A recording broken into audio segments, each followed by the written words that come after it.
So what do you live for? Do you live like an animal to go out with a whimper? Or do you live like a human being knowing that you are doing something, you are developing in yourself something which will be transmitted to future generations to make humanity better in the future?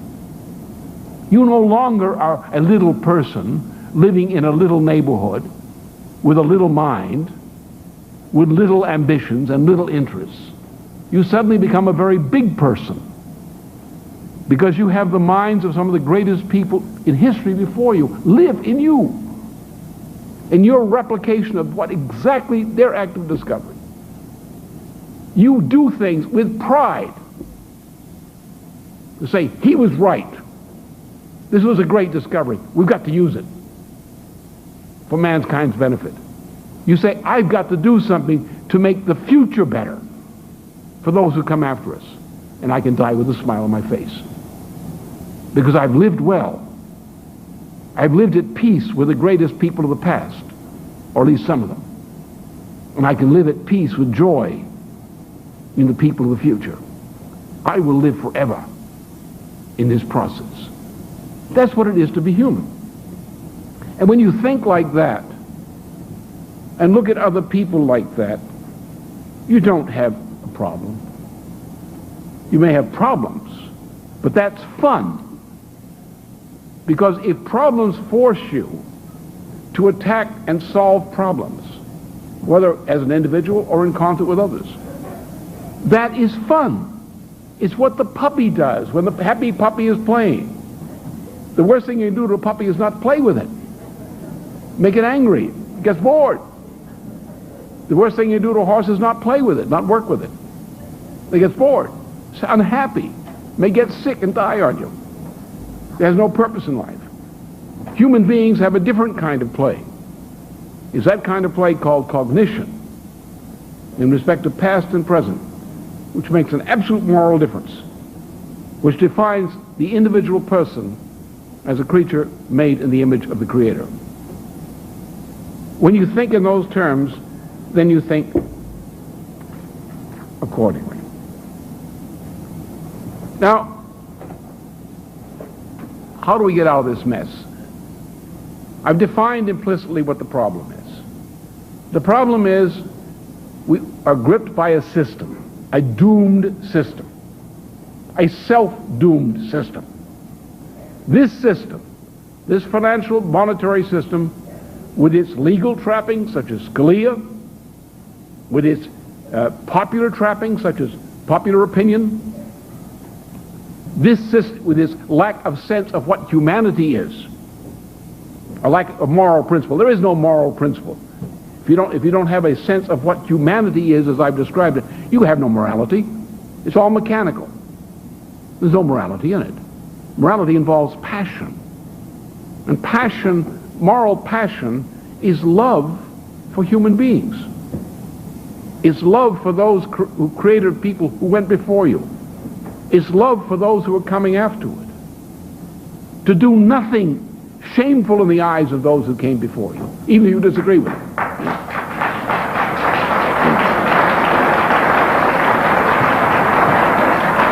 And to do nothing which is not beneficial to the society that comes afterward.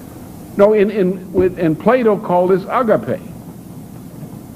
The Apostle Paul referred to this repeatedly, as in 1 Corinthians 13, as agape. Don't get involved like crazy Pat Robertson or Jerry Fall with these do's and don'ts, single issues. Forget the single issues. Don't marry about a list of do's and don'ts. Paul says the same thing. This is fraud. Concentrate on agape, which is the essence of all morality. And when you have agape, you don't need any other code except good judgment.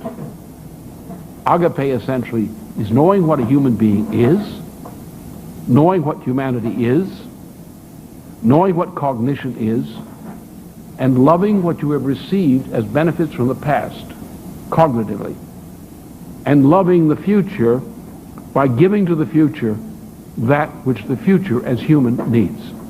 And if you always act according to that, You may fall short in your understanding of what you need to do, but your intentions are always clear and moral. And that's what we lack essentially. So that's the problem I face.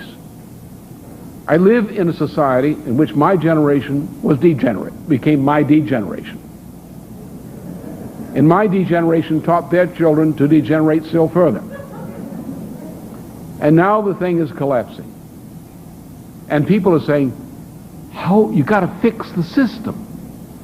You can't change the system, you got to fix it. Don't talk about changing the system. Why don't you come up with some suggestion that will make the system work?" It's like, find a way to make strychnine enjoyable. That's the problem. What comes down to, we have a shortage of leaders. And this problem of leadership has two aspects to it. One aspect is people who are qualified to be leaders. What's a person qualified to be a leader? A person who is essentially, for what I've said here, a person of agape. A person who has passion, who has love for humanity, who wants to do good for future humanity, to honor the noble contributions of people from the past, and to give something better to the future. Those people are leaders. People who will not sell out the principle of agape for the sake of opinion or personal advantage. Will be not self-sacrificing.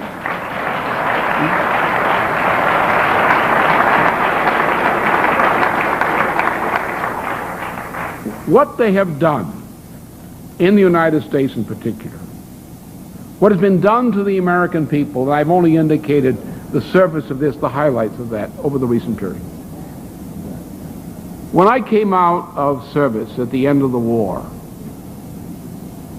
just after, while Roosevelt's life was still in memory, living memory of many of us who served abroad, we shared the opinion, most of us, even some boys from the South, we shared the opinion that, as I would express it more articulately than most of them would at that time, but they shared it, that we had just come through a Second World War, which we were about to win. That was sure at that point. And the question was, those of us who had served in Asia and saw the conditions of life in Asia, the oppression under colonialism of people in Asia, said you cannot expect to go through 2 world wars and fight them with what these have meant and ignore the great injustice to the great masses of Asia and not expect to have a 3rd world war come haunt you sometime soon down the pike. We shared that view. We said, as Americans, it is our job. I didn't know what Roosevelt's policies were at the time. I had a smell of them, but these were my policies, and policies that I think most of the people who were in service with me at the time shared. We have to ensure that this ends, that colonialism and all its trappings ends. We have the power. We will come out of this war as the victors. We will have power in our hands. We can tell the world this system of colonialism is finished. And these nations, these new nations, are going to have the right, and with our assistance, to develop in the way we would want to develop, the way they choose, but with the same right. Within about 18 months of that time, probably 95% of the people I knew in service who had shared that view with me were on the other side. A gift of Trumanism.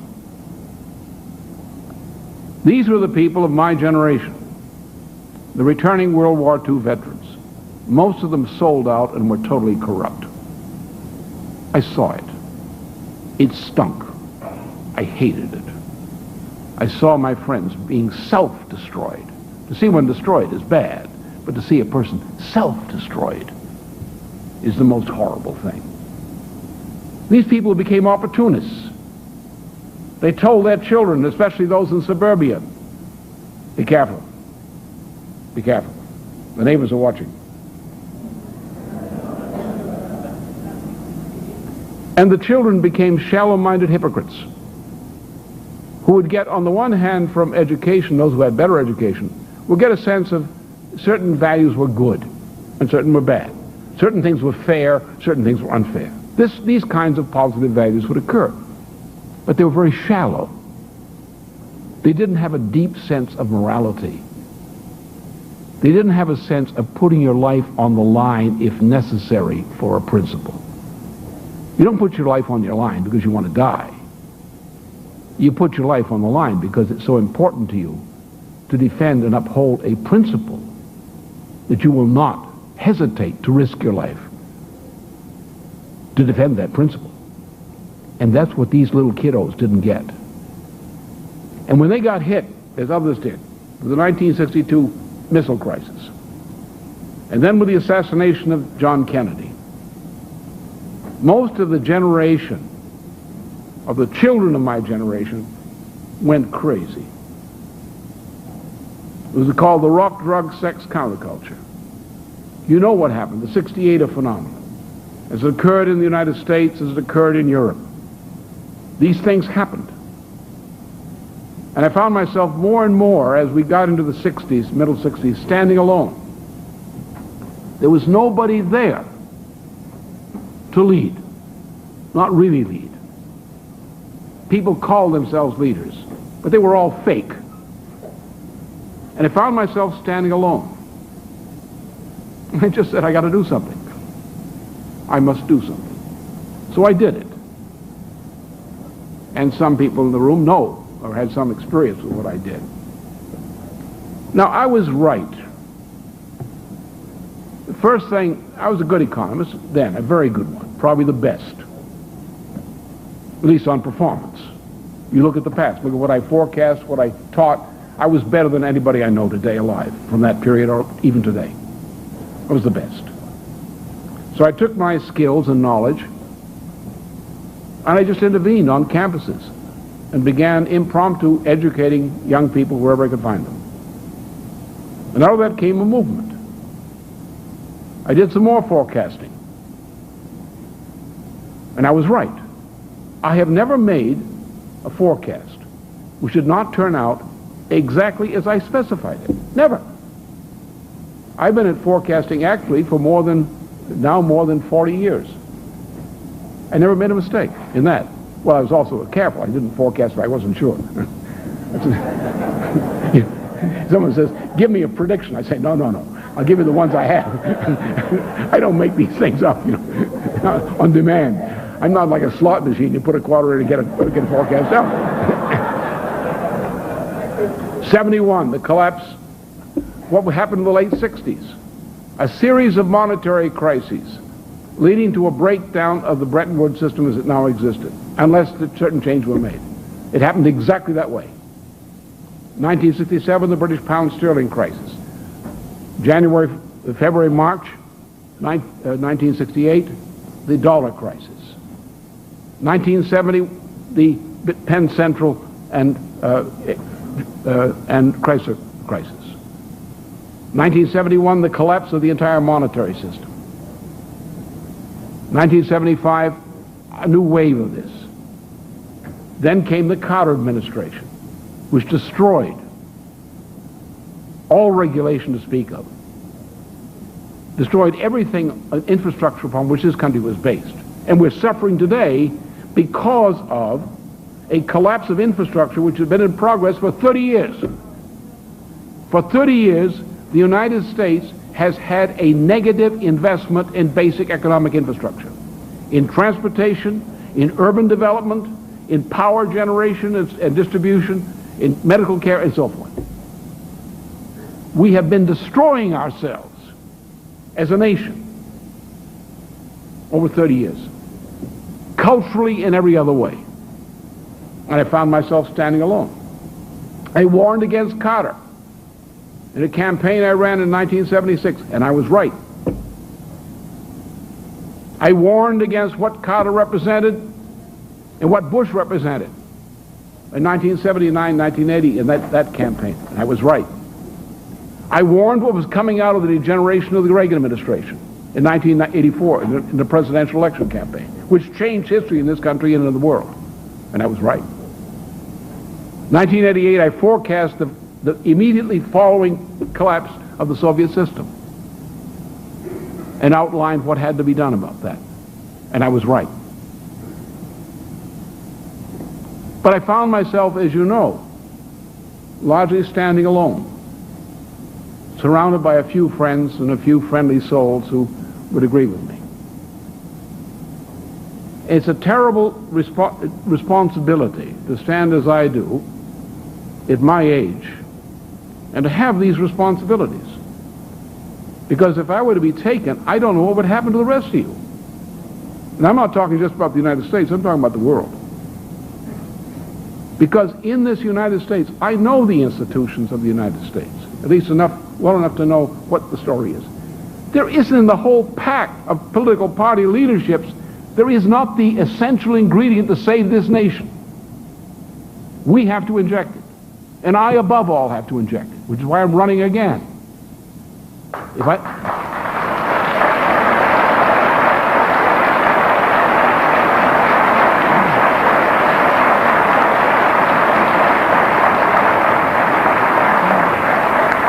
I have many people in Western Europe that I admire. They're not the large percentage of people in Western Europe, but they're a substantial number. In Germany, in Italy, a few in France, in Poland, in Hungary, in Czechia, Slovakia, the Balkans, so forth. They're good people. But they are not in the situation with the kind of leadership and knowledge necessary to put this back together again. Many of them are indispensable people in the sense that they represent an indispensable part of any combination which would put this thing into shape. But without my participation, they wouldn't make it. And therefore, it comes to the point, as now, that sometimes upon us falls the responsibility of leadership. It happens to all of us in some way or another, or many of us.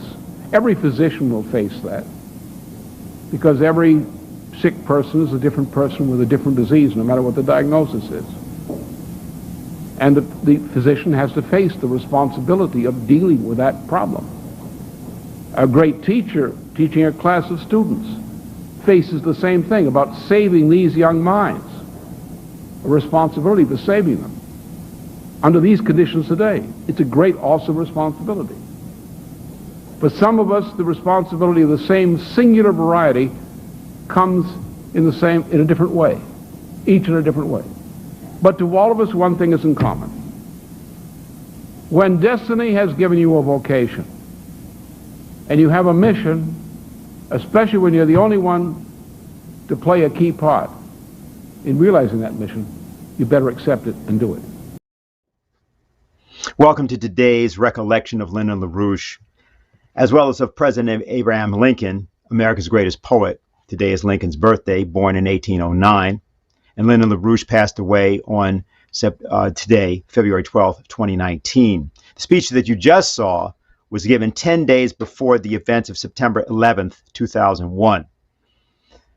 And the events of those days, of course, are still not fully revealed to the American people. We are presently in a circumstance in which there is a drive toward war, in which perhaps the same factions that were responsible for the perpetrating of 9/11 are once again afoot, including within the confines of our own government.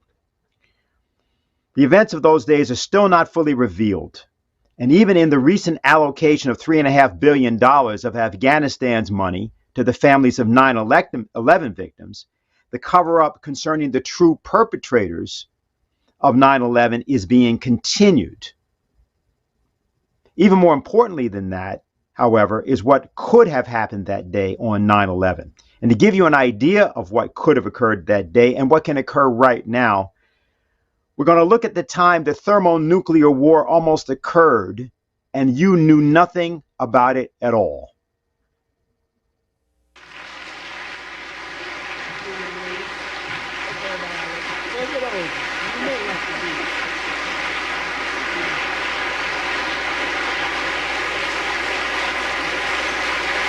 Thank you.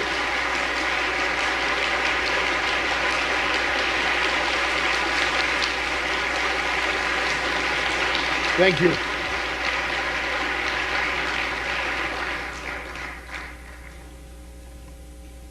On the 12th of October, a Saturday, August rather, a Saturday, a Russian major vessel, a submarine, the Kursk, was sunk in the Barents Sea.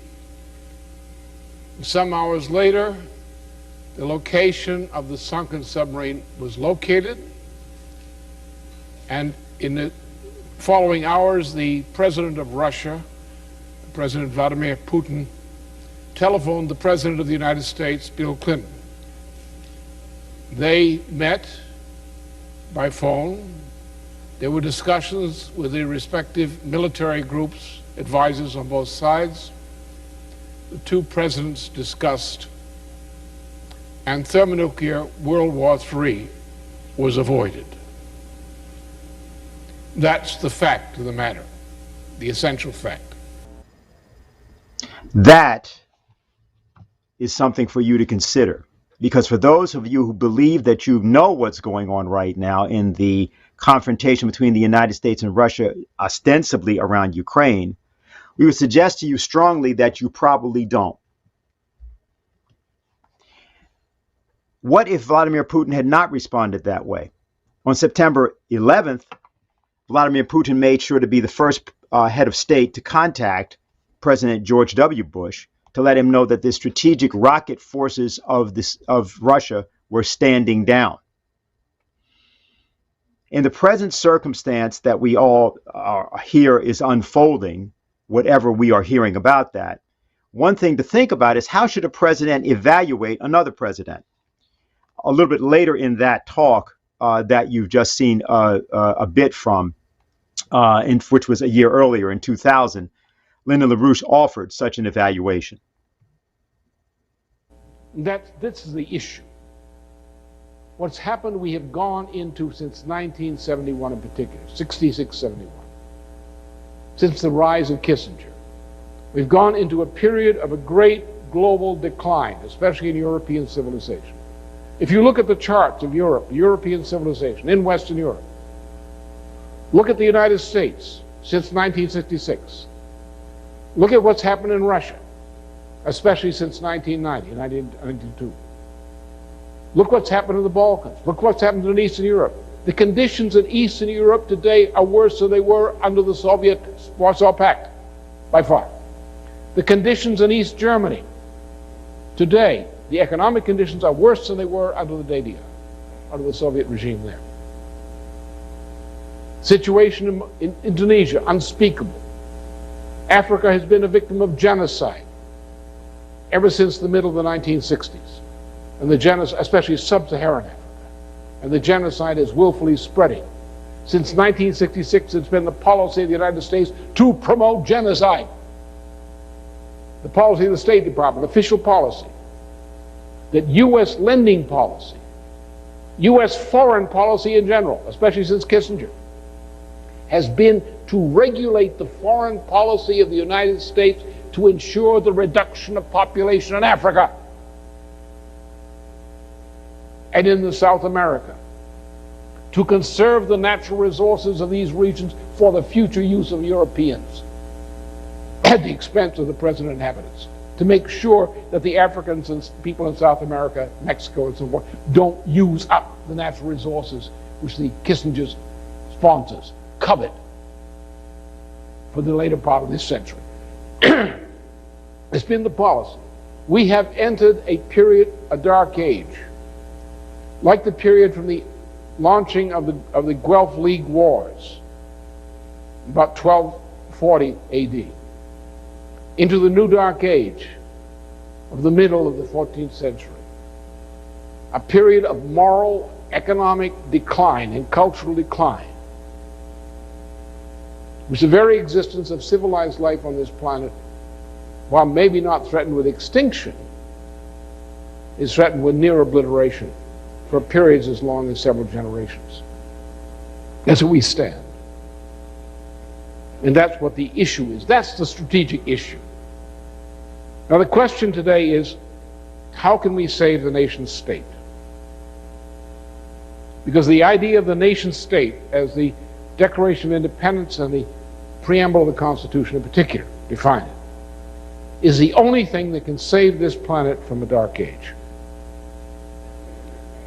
The U.S. public today is fairly described as a ship of fools. Most people in the United States are a bunch of fools. They're a pack of fools. Their opinion is the opinions of fools. It's not really entirely their fault. They should know better. But that's the condition they found themselves. It was a condition which the baby boomers enjoy as a result of most of my generation's corruption.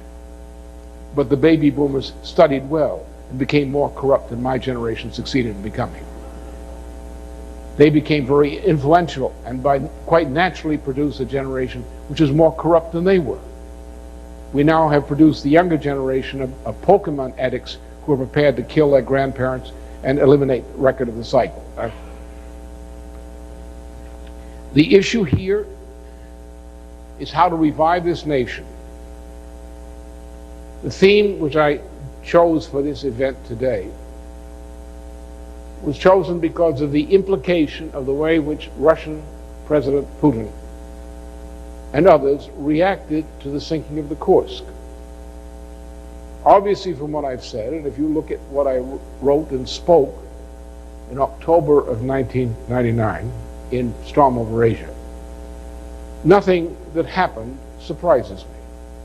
I didn't predict the sinking of the Kursk in particular, but I forecast exactly that kind of development, and that kind of confrontation is coming to a head. It's come to a head. But the important thing about this development was the fact that Putin reacted, in a sense, somewhat the way Franklin Roosevelt reacted to the bombing of Pearl Harbor. The Russian people had put up with a process of degradation and corruption which had almost destroyed Russia as a nation and its people as a population. Over the period, particularly 1992 to the present, with a big help in that direction earlier from what was called glasnost by Gorbachev, which was actually invented by Andropov.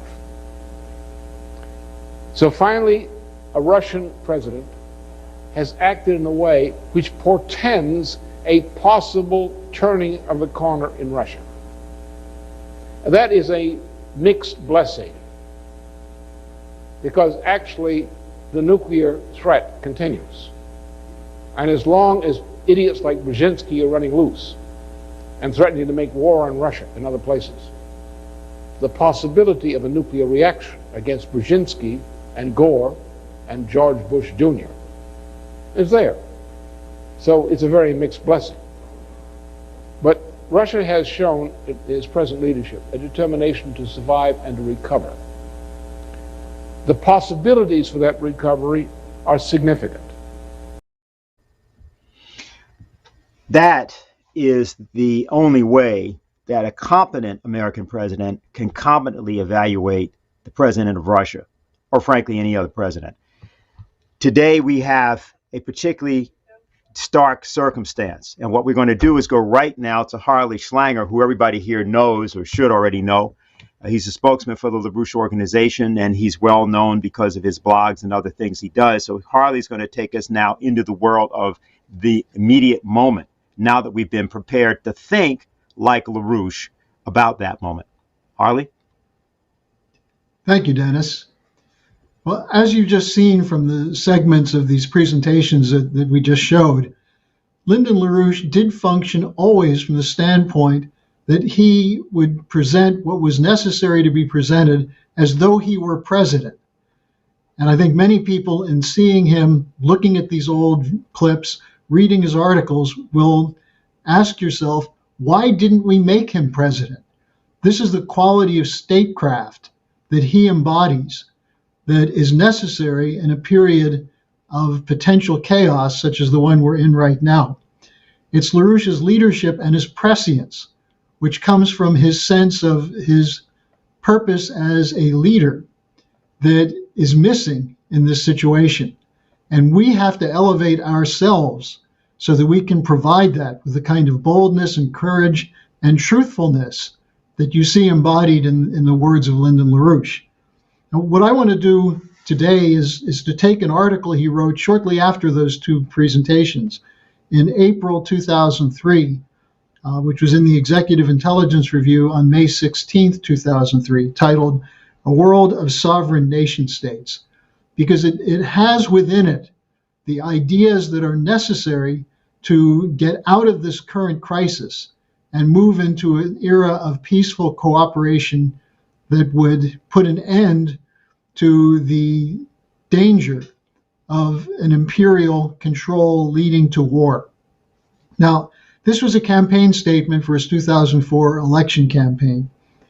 And I would urge people to go to the LaRouchePub.com and read the whole article. I can only give, for time constraints, a portion of it. But what you'll see in it is the kind of thinking that's needed to solve these problems, such as the present threat of nuclear war, coming from the absolute insanity that we see from Washington and London. Now, he opens his statement by talking about the post-1991 US-London policy of tearing down the physical economies of the Soviet Union and the Warsaw Pact, Eastern European nations, which at the same time, what they were doing was weakening the economies of the pre-1989 allies, notably Germany. Now, he argues that there were two competing varieties of imperial intentions that were unleashed in this period, unleashed by the so-called victors in the Cold War, especially the Anglo-Americans, the US and NATO. One was a US liberal imperial impulse, which was copying the traditional British neoliberal policy.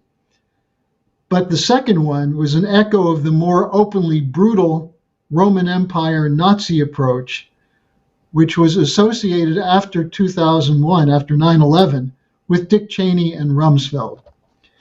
Now, he points out that the emergence of the second tendency under Bush and Cheney served to demoralize our European allies, even as they resisted the threat implied by US policy, and by that he meant Anglo-American policy.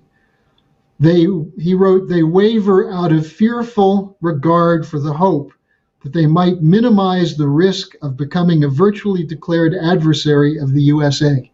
This is the period when Bush, Cheney, Colin Powell, Rumsfeld, and others used fake British intelligence to launch the war against Iraq, which after Afghanistan became the centerpiece of the virtually endless wars in that part of the world. And whether the Allies wanted to support them or not, they did. They were there.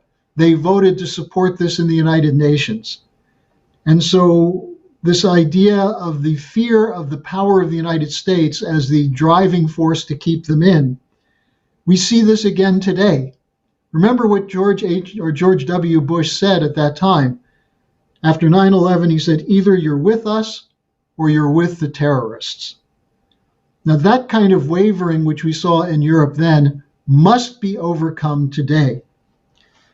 Now, in this 2003 article, LaRouche identified the nations which could intervene to change the direction of events away from wars, away from financial austerity, away from destruction of physical economy of nations. And he said that the nations that could intervene were France, Germany, Russia, and China. But he emphasized that change must come from within the United States. Now, today we see the full effect of this Roman Legion Nazi policy in the war drive coming from the US, the UK, and NATO. But we're seeing open resistance to it from Russia and China, which is why they're being targeted. And we're now seeing an emerging potential from France and Germany. Now, people, I'm sure, are not getting adequate reports or even inadequate reports on how the balance is changing internationally, and that the United States is still using that club of we're the unipolar power, we're the most important nation on the block, and you have to do what we say, to whip the Allies into shape under the so-called unity in the face of the Russian threat. Now, this unity is artificial. It's not serious. The idea that France or Germany want a war in Ukraine is absurd. But the idea from when you hear Biden or Blinken or Jake Sullivan speak, they say, we're all together, we're committed to this fight. Now we see from France some change. Macron's meeting with Putin and the subsequent actions afterwards, including his meeting with German Chancellor Scholz, represent a potential for a change.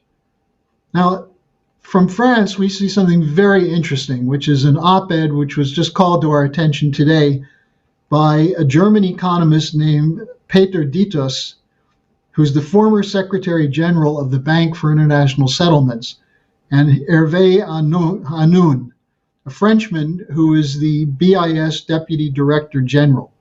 Now keep in mind, this is the Bank for International Settlements, the central bank of central banks. These are not two anti-war activists standing out on a street corner with posters, homemade posters. These are leading officials. And what they wrote is that France must play a leading, quote, historic role in stopping the march toward war in Europe, initiated by the sleepwalkers of NATO. That's language that sounds very similar to many statements released in the last months by Helga Zepp-LaRouche, especially the reference to the sleepwalkers of NATO. The two go on to call for Europe to break with, quote, American exceptionalism, by which they mean the idea of an American's unipolar power, and replace it with a renewal of multilateralism and the emergence of a multipolar world, unquote, not a unipolar world. Now, very interesting, they include in their statement a call for Macron to announce that France will oppose any request from Ukraine to join NATO, that this would be a very simple attack on this idea of the unity of the Allies, especially since NATO is being used as a tool to carry out an assault on the Russian nation and to try to trigger a regime change operation inside Russia. That is the use of a war in Ukraine to damage Putin's support from the Russian people, if not trigger an all-out war in Ukraine and Europe. So this is something which is a very serious statement, and we'll have it up on our website. Well, it's probably up on the website right now. Now, on Germany, I think we should consider the words of the spokesman of the Russian Foreign Ministry, Maria Zakharova, who referred to the fact that Germany is still functioning as a U.S. protectorate, that is still under the impact of the post-war occupation. And the psychological status that created for Germany, the idea that a German sovereign nation is a threat to world peace, and therefore Germany has to toe the line of London and NATO. Now, she said it's not functioning as a sovereign nation, and Helga Zepp-LaRouche said she fully agrees with that formulation, but she's expressing hope that something will emerge in Germany to shift and break away from that. Now, I just want to read you another quote from Zakharova because she's a very insightful commentator on events in the world. She said that the story of the imminent invasion, which we hear repeated over and over, and in fact, just today, the idea that there's going to be an invasion next Wednesday, as she said, this is coming from a well-known psychedelic phobia about Russian aggression against Ukraine. And she described the Western war drive as, quote, an opportunity to divert attention away from their own political crises, unquote, and a way to, quote, revive the image of invincible after the Afghanistan fiasco. Now, I want to get back to LaRouche's conception in this article, but I just want to make one point that while he's talking in this one about France and Germany, he later amended that to say the key nations which he described as the four powers who can act against the power of the empire, the City of London-centered U.S. military enforced post-Cold War order. What he said is the four powers, Russia, China, India, and the United States, must come forward to reach an agreement for security and for economic development. And without economic development, there is no security. In this article, he talks about what are the policies of the American system which make the United States such a factor in the world. And he said it's not a formula, but a principle, like any valid principle of physical science. He writes that the highest purpose of government is to promote the general welfare for a sovereign nation today and in the future. And he devotes a significant amount of time in this article to developing that concept. For example, he says the, quote, underlying purpose of the American Revolution and its leading European supporters was to establish the USA as a republic which would contribute in the manner of a seed crystal to inspiring the emergence of a community of principle among the independent sovereign republics of the world, unquote. Not to be number one, not to be the enforcer of a so-called rules-based order or the self-proclaimed unipolar power in the world, but to be a revolutionary force for the good, committed to embodying three principles which are embedded in the Constitution and explicitly stated in the preamble. The principle of perfect national sovereignty, the principle of the general welfare, and the principle of dedication to posterity. LaRouche says that the task for today is to act to establish such a, quote, principled order for peaceful collaboration among all willing nations once and for all, unquote.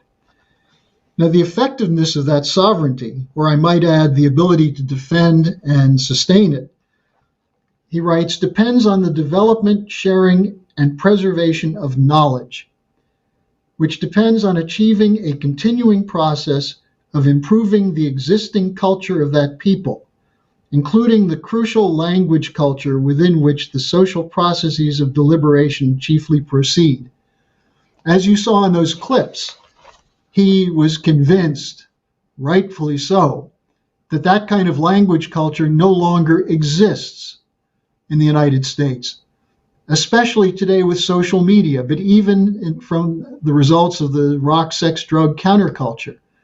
A shift away from profound ideas shaped by a classical culture into a popularity, entertainment-seeking, pleasure-seeking consumer society, which was directly connected to the effects of the post-1971 destruction of the Bretton Woods system and the move into a series of bubbles as part of a speculative economy. Now, in the rest of this article, and for time purposes, I can't go through all of it, but it's rich with ideas. But he elaborates on some of the themes I've just covered, including a review of the ongoing battle of the United States Republic versus that of the British Empire, politically, philosophically, and economically. A second point, the explicit promotion of the British Empire of an approach to science and education that reduces human beings to Hobbesian creatures, fighting for individual survival in a war of each against all. This is what came out of the rock, sex, drug counterculture. My pleasure, my body, etc., etc. Instead of personal pleasure, he asserts that, quote, man is born to do good, unquote. Now, further, he develops his understanding of what it means that man is distinct from all other species. And that distinction depends on establishing a culture that fosters creativity, a classical culture. And by classical, I don't mean the 1960s rock, but the culture of Bach, Mozart, Beethoven, of Schiller, of Heine, a scientific culture that goes back to Kepler and Leibniz, which is at the core of the work that LaRouche did over the many decades of his teaching, to give us a sense of the real dynamics that underlie social development, as opposed to the current events nonsense you get from the totally controlled mainstream media today. And finally, in this article, he attacked the policy of using the powers of the Federal Reserve to create a, quote, wall of money, unquote, to protect the speculators and create one financial bubble after another. Remember, 4 years after this, we had the 2007-2008 financial crisis, which in 2007 he predicted completely what was going to happen, that later occurred with the bankruptcy of Lehman and the 2008 bubble popping. So if you look at LaRouche for ideas, and you look in this article in particular, it will give you a sense of what we have to do for ourselves to prepare for the struggles ahead. What kind of leadership is necessary? When you look around today, it's worse than it was in 2001 when he said there's no leadership. You look at the leadership, you look at Biden, you look at the gang in the Republican and Democratic Party that cannot bring themselves to vote to release funds to save millions of children from starving in Afghanistan. That kind of immorality characterizes the political culture in the West. And while the United States was the one that froze the funds, and apparently Biden has issued an order to unfreeze it, but we'll see whether it ever gets to the starving people in Afghanistan, there are very few people in Europe in governments who are speaking out against this policy. Now, I want to turn just in the end to a personal appreciation of Lyndon LaRouche, since we are talking about 2022 as the year of LaRouche, and we're commemorating today his death 3 years ago, commemorating him after he died 3 years ago. If you study LaRouche, what you'll see is that he was a universal genius, but he was an extremely generous person who committed himself to providing what he knew and what he had learned to other people, to give them the capability to discover the world as it really is, as opposed to the world of smoke and mirrors that we're presented with in our education system, the mass media, and so on. LaRouche embodied in himself what Friedrich Schiller talked about as the true scholar, one who loves the truth more than any system. LaRouche was always attacking formalism and formal solutions. You know, the person who comes up and says, here's a quick idea I have to change everything, is someone who doesn't understand the deeper underlying dynamics of the situation.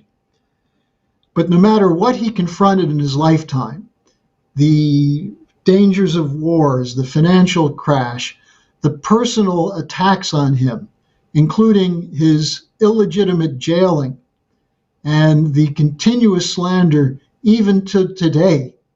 All you have to do is Google LaRouche on Facebook, or Google him on Google, and you'll see the flood of sewage that comes out from people who never bothered to study what he said or what he represented. Now, I worked with LaRouche as his national spokesman for 20 years.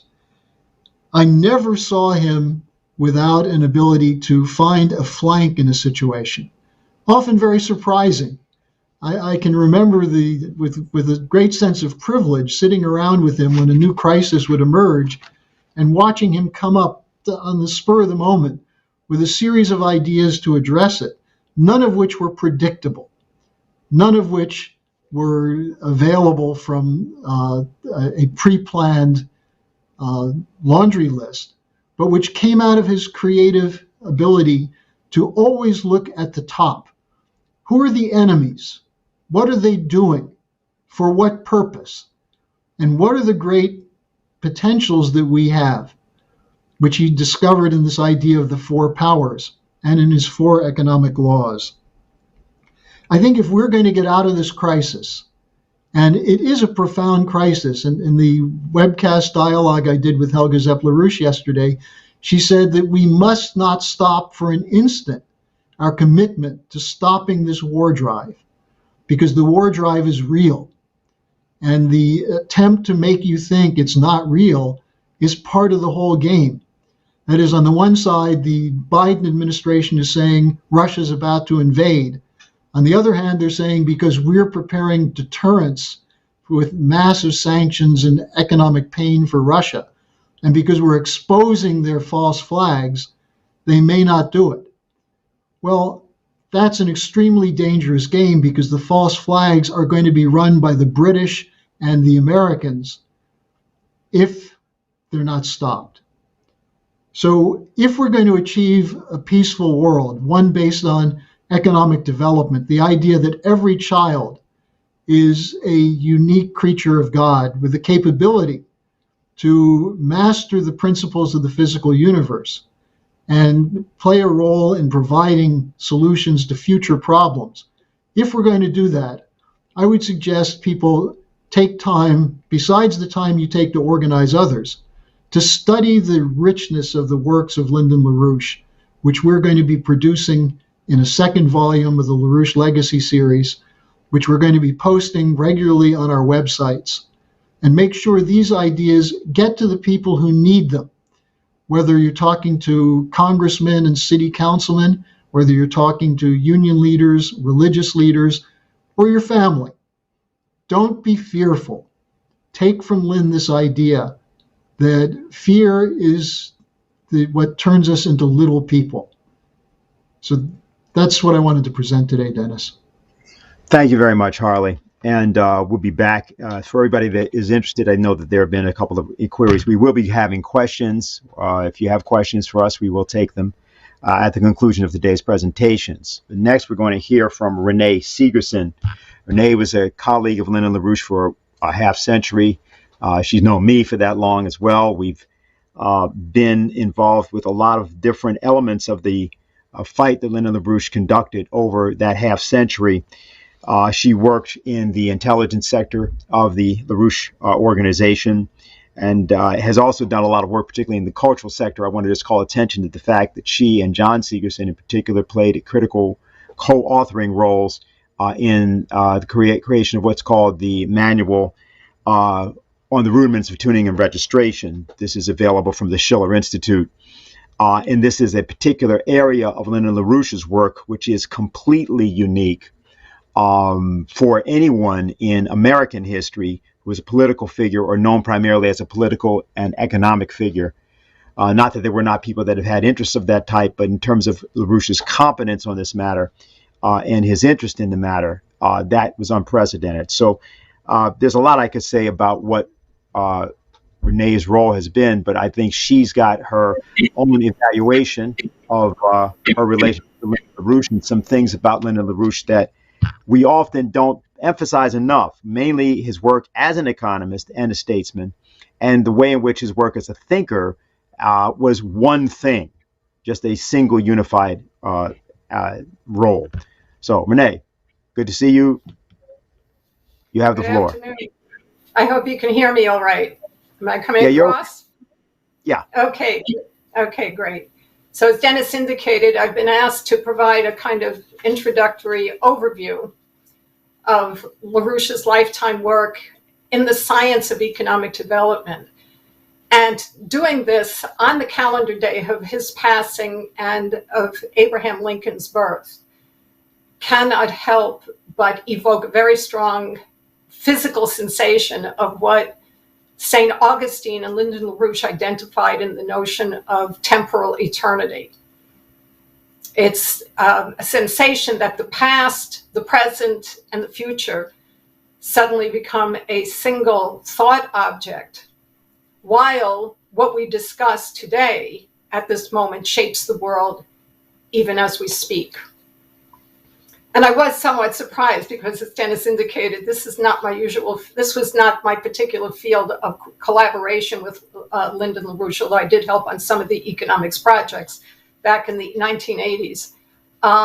So I was sort of curious, but I decided rather than bothering him about why he asked me to do this, to simply agree to walk with him on what is really this sacred ground. Because I think for all of us who knew Lynn throughout these years, what he instilled within us as the knowledge of what real economic policy is was the most profound transformative experience that a human being can possibly imagine going through. And having done that, it really becomes, under these circumstances, to speak about this, a sacred subject.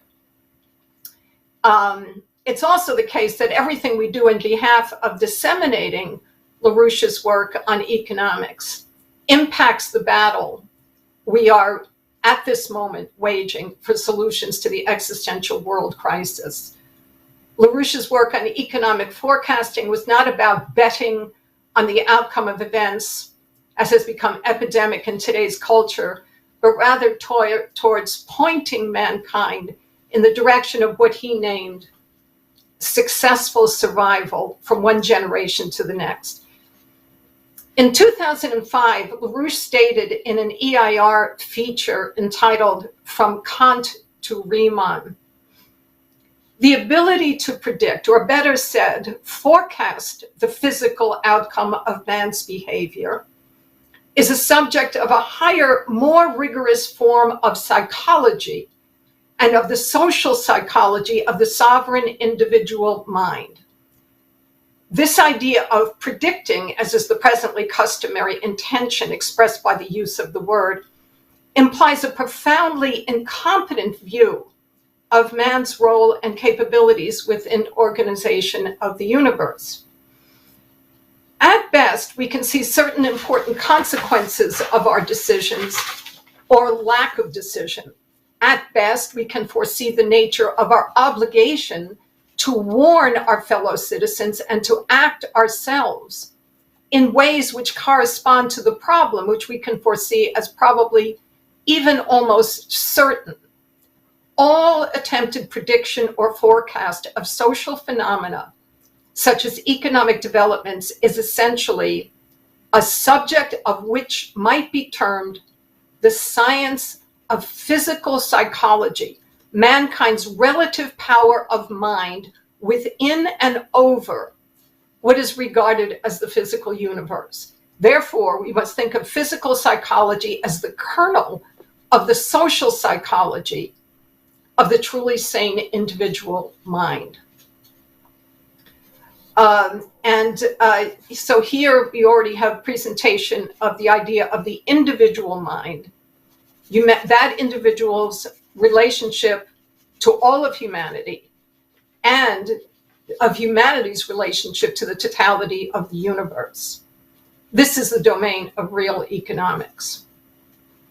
As underlined by Helga's organizing of the Thursday debate, which involved high-level Russian and US officials grappling with how to end the genocide in Afghanistan and launch an economic development strategy that can help to turn the world at large away from general war.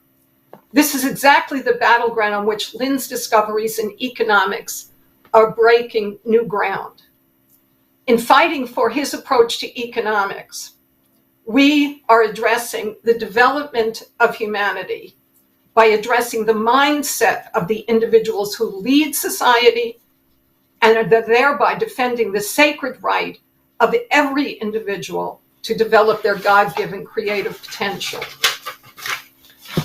When LaRouche began to found a movement around his ideas, roughly in the period from 1968 to 71, he rapidly came to be identified as the most fierce critic and opponent of the academic schools of economics, all of which, both left-wing and right-wing, were advocates of what they called monetarism.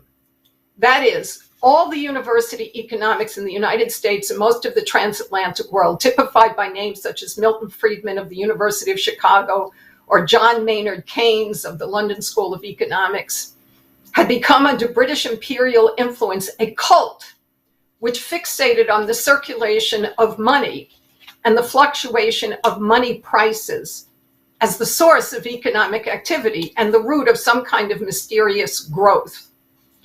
LaRouche was fierce in his denunciation of this ideology, which he rigorously demonstrated was a justification for imperial policies of genocide, both globally and within the United States itself.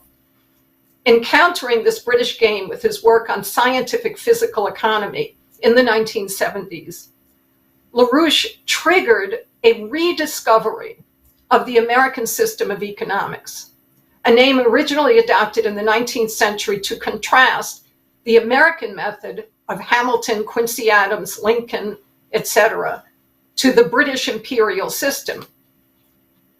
The American system having been developed from the threads of progress created by the European Renaissance through Kepler, through Leibniz, to the discoveries in economic policy design led by Alexander Hamilton.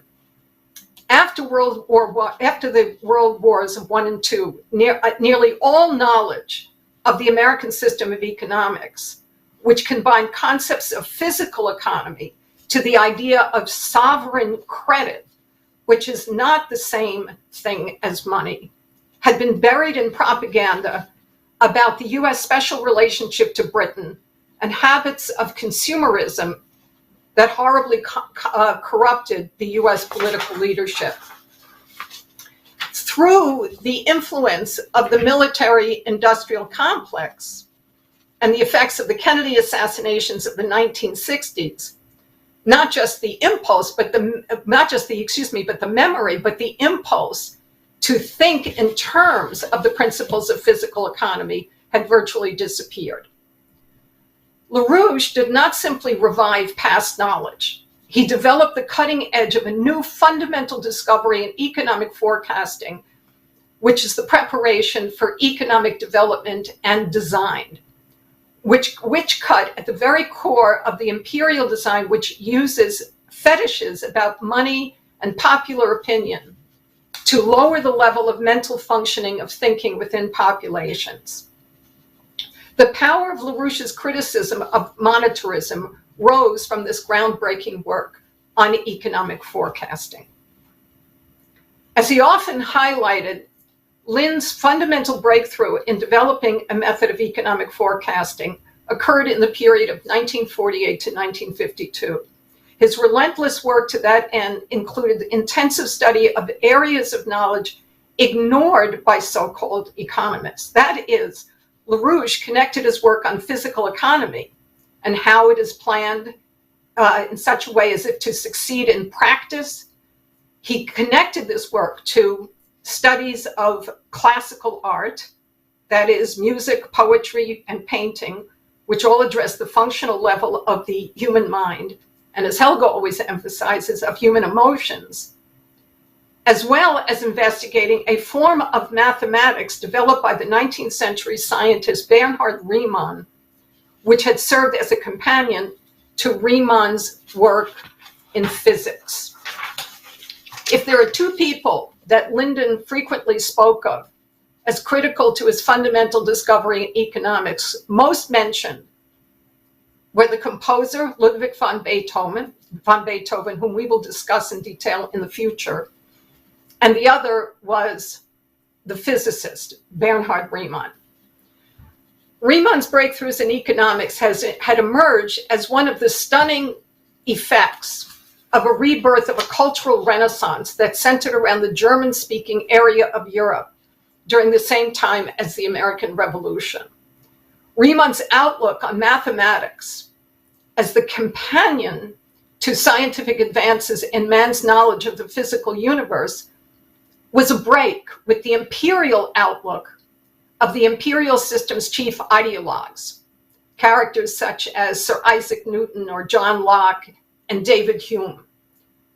For LaRouche, work on physical economy and the ability of mankind to consciously create expanding economies that can support and improve the living standards of growing populations. Riemann's approach to complex physical processes was invaluable. In fact, an economy is a complex physical process, bringing together a vast array of different components that, as they interact, are also continuously changing. How, in fact, can this process be measured to see if it is going in the right direction? This is an old question in astrophysics and even in engineering, which is a serious question. How do you measure something which is moving and changing as you are working with it? The financial centers of the world have always insisted that this problem, as it relates to what is called economy, should be left to the magic of the marketplace. The imperial monetarists have always argued that to know, through science and technology, how to increase the output or the productivity of the economy is merely a question of wishful thinking, and that the greatest problem economies face is that there are too many people. This is a very old idea, that there are too many people. The root of this very sick idea is also very old. It goes back to ancient times, but still grips the corridors of universities and media with all kinds of exotic and mystical explanations tossed in, most recently the carbon hoax today, in order to sell this cultural insanity. In forming his political movement, LaRouche countered that it was time to discard this genocidal ideology and to get serious about mastering the principles of scientific and technological progress, which pave the way for physical growth of the economy and increases in prosperity for all. Riemann was an invaluable companion in the fight LaRouche launched. And we will look in a moment to an example of how their work came together. LaRouche became famous in the period of 1968 to 1971 because he was the only economist in the United States who forecasted that real estate speculation, the lack of investment in capital goods, the neglect of so-called third world economies, and interference from the Bank of England were leading to a collapse of the US dollar. When Nixon devalued the dollar in May of 1971 and then ended the fixed exchange rate system known as Bretton Woods on August 15th of that year, overnight, LaRouche became the center of tremendous controversy and our organization exploded in recruitment. An earlier 1956-57 forecast of a serious US recession triggered by the post-war consumer credit bubble, including in automobile purchases, had been proven accurate, had gotten LaRouche into political trouble, but was less well known.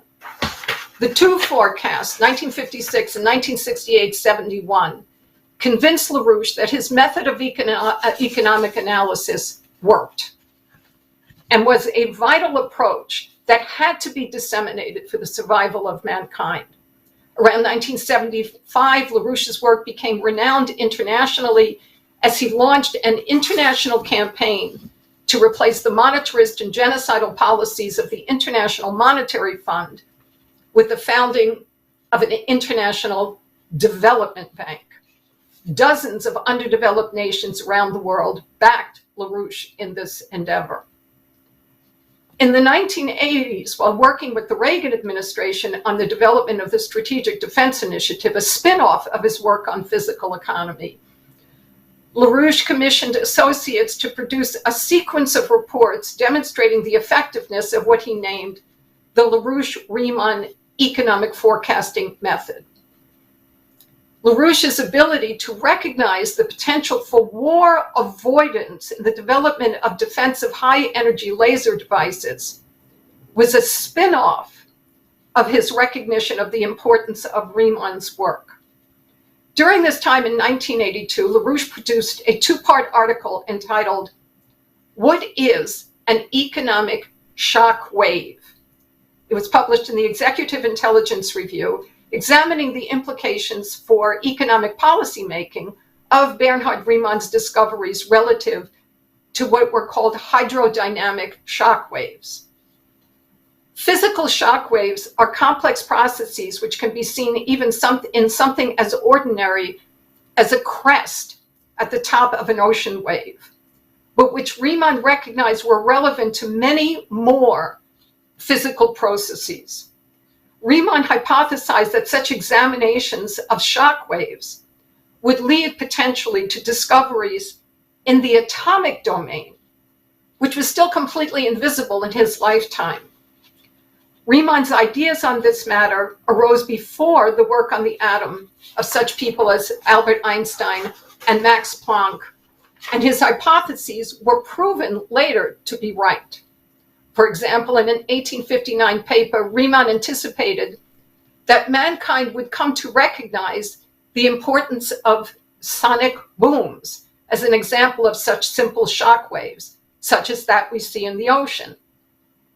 He outlined that concept before air flight, before man could fly in airplanes, which much later proved that he had been right when the airplanes were developed, because the phenomenon he suggested, he had been able to discern and think about because it was already audible in thunder, but had never been explained.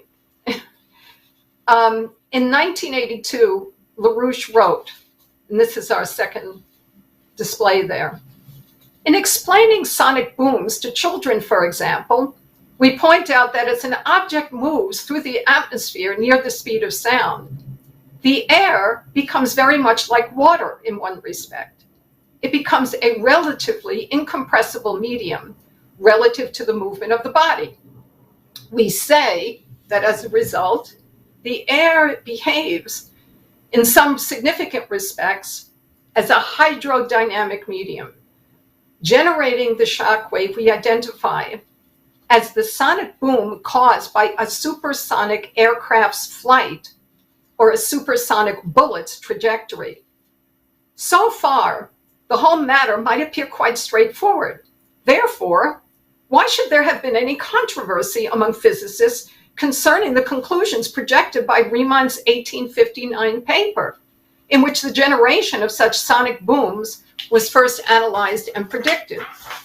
During the 1980s, Lord, Rayleigh, Bertrand Russell, and others insisted that Riemann's physics was absurd. Rayleigh, in particular, insisted that sonic booms could not exist. The reason for that hullabaloo is that if Riemann's physics is correct, if sonic booms are generated in such a fashion, then there exists a fundamental absurdity in the kinds of mathematical physics associated with figures such as Descartes, Newton, etc.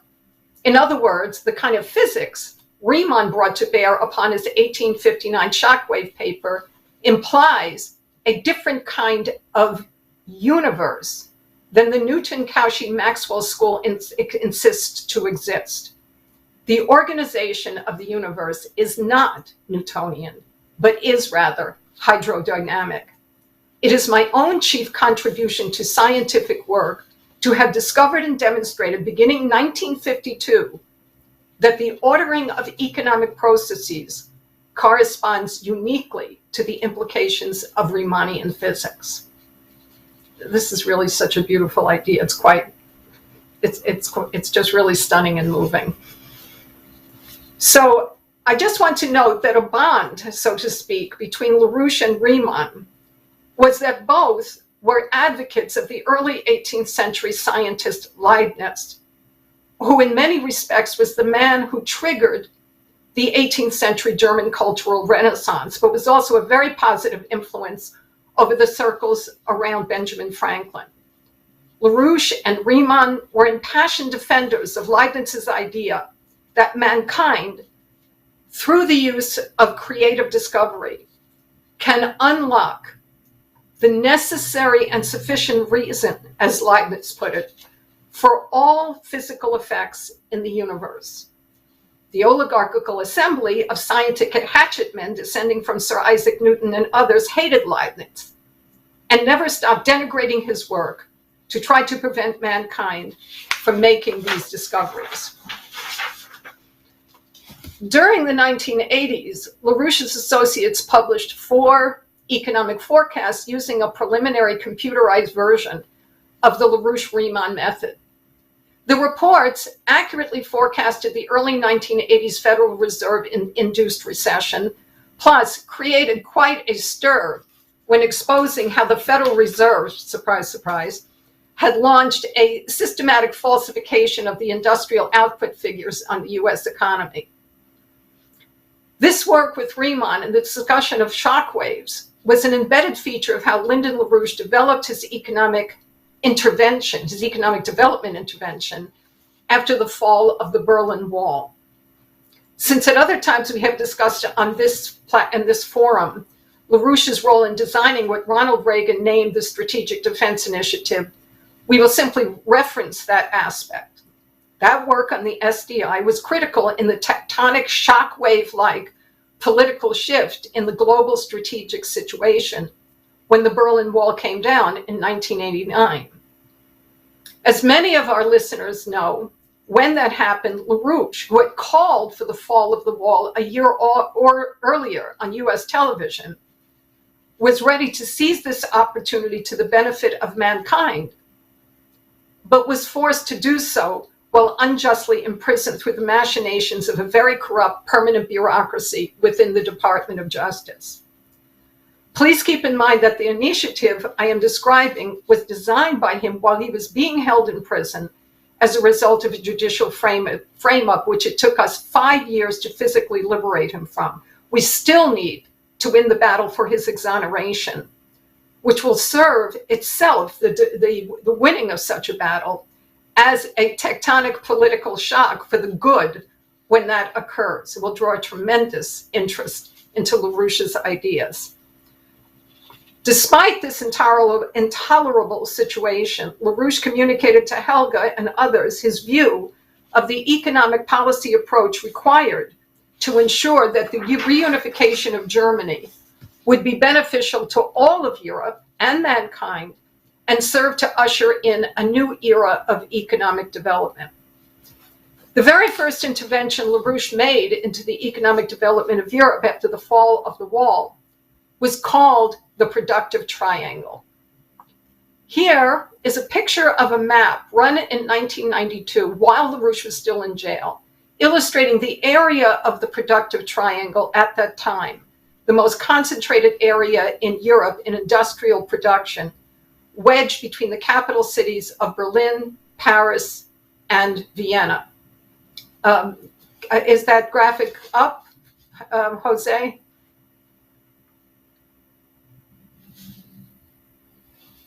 Oh, beautiful. Okay, terrific. And you can see that darkened area is a kind of triangular shape that connects Berlin, Vienna, and Paris. And it was an area about the concentration in productive potential and population of, let's say, the nation of Japan, and was the highest concentration of industrial capacity. And LaRouche's idea was this had to be expanded eastward into Poland to show that Germany had the best of intentions towards Poland.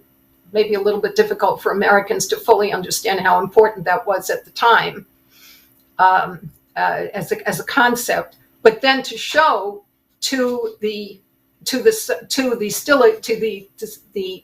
when this was first introduced, the Soviet Union still existed, to the Soviet Union, that such good intention would also be extended to Moscow, and that this would be generated by the building of very modern high-speed rail systems in that entire area, including the productive triangle itself, which needed a remake in its transportation systems, but into Eastern Europe as a conveyor belt for bringing much more advanced technologies into Eastern Europe, where the population was generally highly skilled and literate, but extremely poor. While Lynn was incarcerated, our friends in Europe distributed millions of pieces of literature, beginning in Eastern Germany, but then in many languages extending to neighboring countries as the Soviet system was unraveling. As Helga has often noted, the Schiller Institute organized hundreds of events to build a human thread of dialogue and collaboration between United Germany, the best circles in Western Europe, and those in the East who had been cut off from contact for over 2 generations. There was a tremendously positive response in Eastern Europe to the idea of importing modern rail transport and higher grade machine tools to turn Eastern Europe into a workshop, for example, for industrialization of the Third World. Unfortunately, the bankers had a very different agenda for Eastern Europe, so the progress was slow, but the idea was out. LaRouche indicated that, you can put up the second chart on there. LaRouche indicated that these areas of modern rail transport would become development corridors, that wherever modern rail would be constructed, it would serve as the precursor and the foundation for a full-scale improvement in fuel distribution, electrification, construction of modern cities, educational and cultural centers, etc. Here we see an early representation of this idea confined to Western and Eastern Europe, where canal systems are being built in the same area that the rail systems are being modernized. This view of development corridor was a 21st century realization of how the Lincoln administration used the Transcontinental Railroad project during the Civil War, not merely to win the Civil War, but to launch the United States as the largest industrial economy the world had ever seen. Viewing the rail system as a corridor for upgrading the interior land surface of the United States was a huge blow against the imperial idea, the imperial obsession, that only coastal regions of nations should be developed, an insane concept which derives from very ancient pagan-like obsessions within the circles of the financial so-called elites. While this idea for the development corridors beginning in Eastern Europe with the intention of spreading the concept of a rail grid to Moscow and into Siberia, by perhaps around 1994, it became clear that leading political circles in China were also thoroughly intrigued by LaRouche's approach and wanted to discuss it. This became the seed crystal for the policy eventually adopted by China as well, which has become the #1 thorn in the side of the financial oligarchy's existence. Namely, China has assumed a leadership role in connecting by rail the Eurasian land bridge to Asia's old Silk Road, or a newly modernized Silk Road.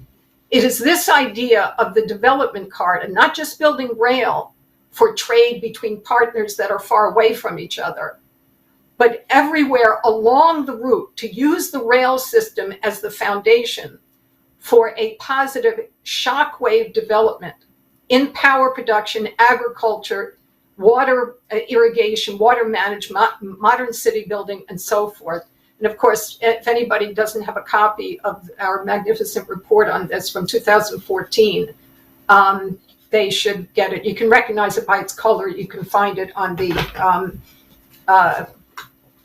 Executive Intelligence Review website. We are applying the lessons of such economic development to the crisis in Afghanistan.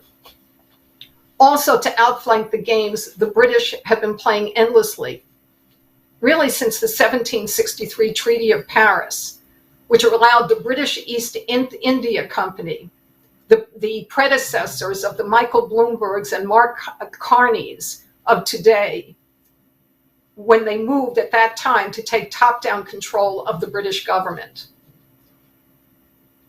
This is what we have to stop bowing to. The mobilization we are spearheading to prevent war through economic cooperation requires tough determination, because the pathology we are determined to cure has existed for a long time.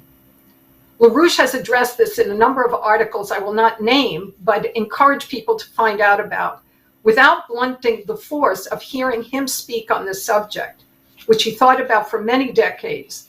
I will just state reference here to LaRouche's insight that mankind has always operated under the influence of various cultural economic platforms. The paradox inherent in the situation is that in order to survive, such as the moment when the ice caps melted and very suddenly scattered civilizations which had largely lived by traveling long distances along low-level ocean beds, we're talking 20,000 years ago, such civilizations were suddenly forced to inhabit permanent settlements on land. These maritime cultures, LaRouche stated, exhibited a, quote, pattern of social caste division between a maritime population, which has the characteristics of those often termed the relatively ancient gods, as distinct from the mere mortals, end quote. This division in society, where a small, powerful elite that has greater control over some resources and technologies convinces the mere mortals that they, the guys with the access to the technology, are the guys who control your life, are the gods who control your life. This is an ancient characteristic, sometimes called by Helga LaRouche, a childhood disease of civilization. The reality is that every human being who is born is a potential genius and capable of adding to the wealth of knowledge and practical benefit of the totality of humanity. Moreover, as the technologies we require increasingly become related to exploration and habitation of space and the universe at large, it will become impossible for the bores and pleasure-seeking degenerates whom the oligarchy grooms for leading controlled popular opinion in order to keep their power.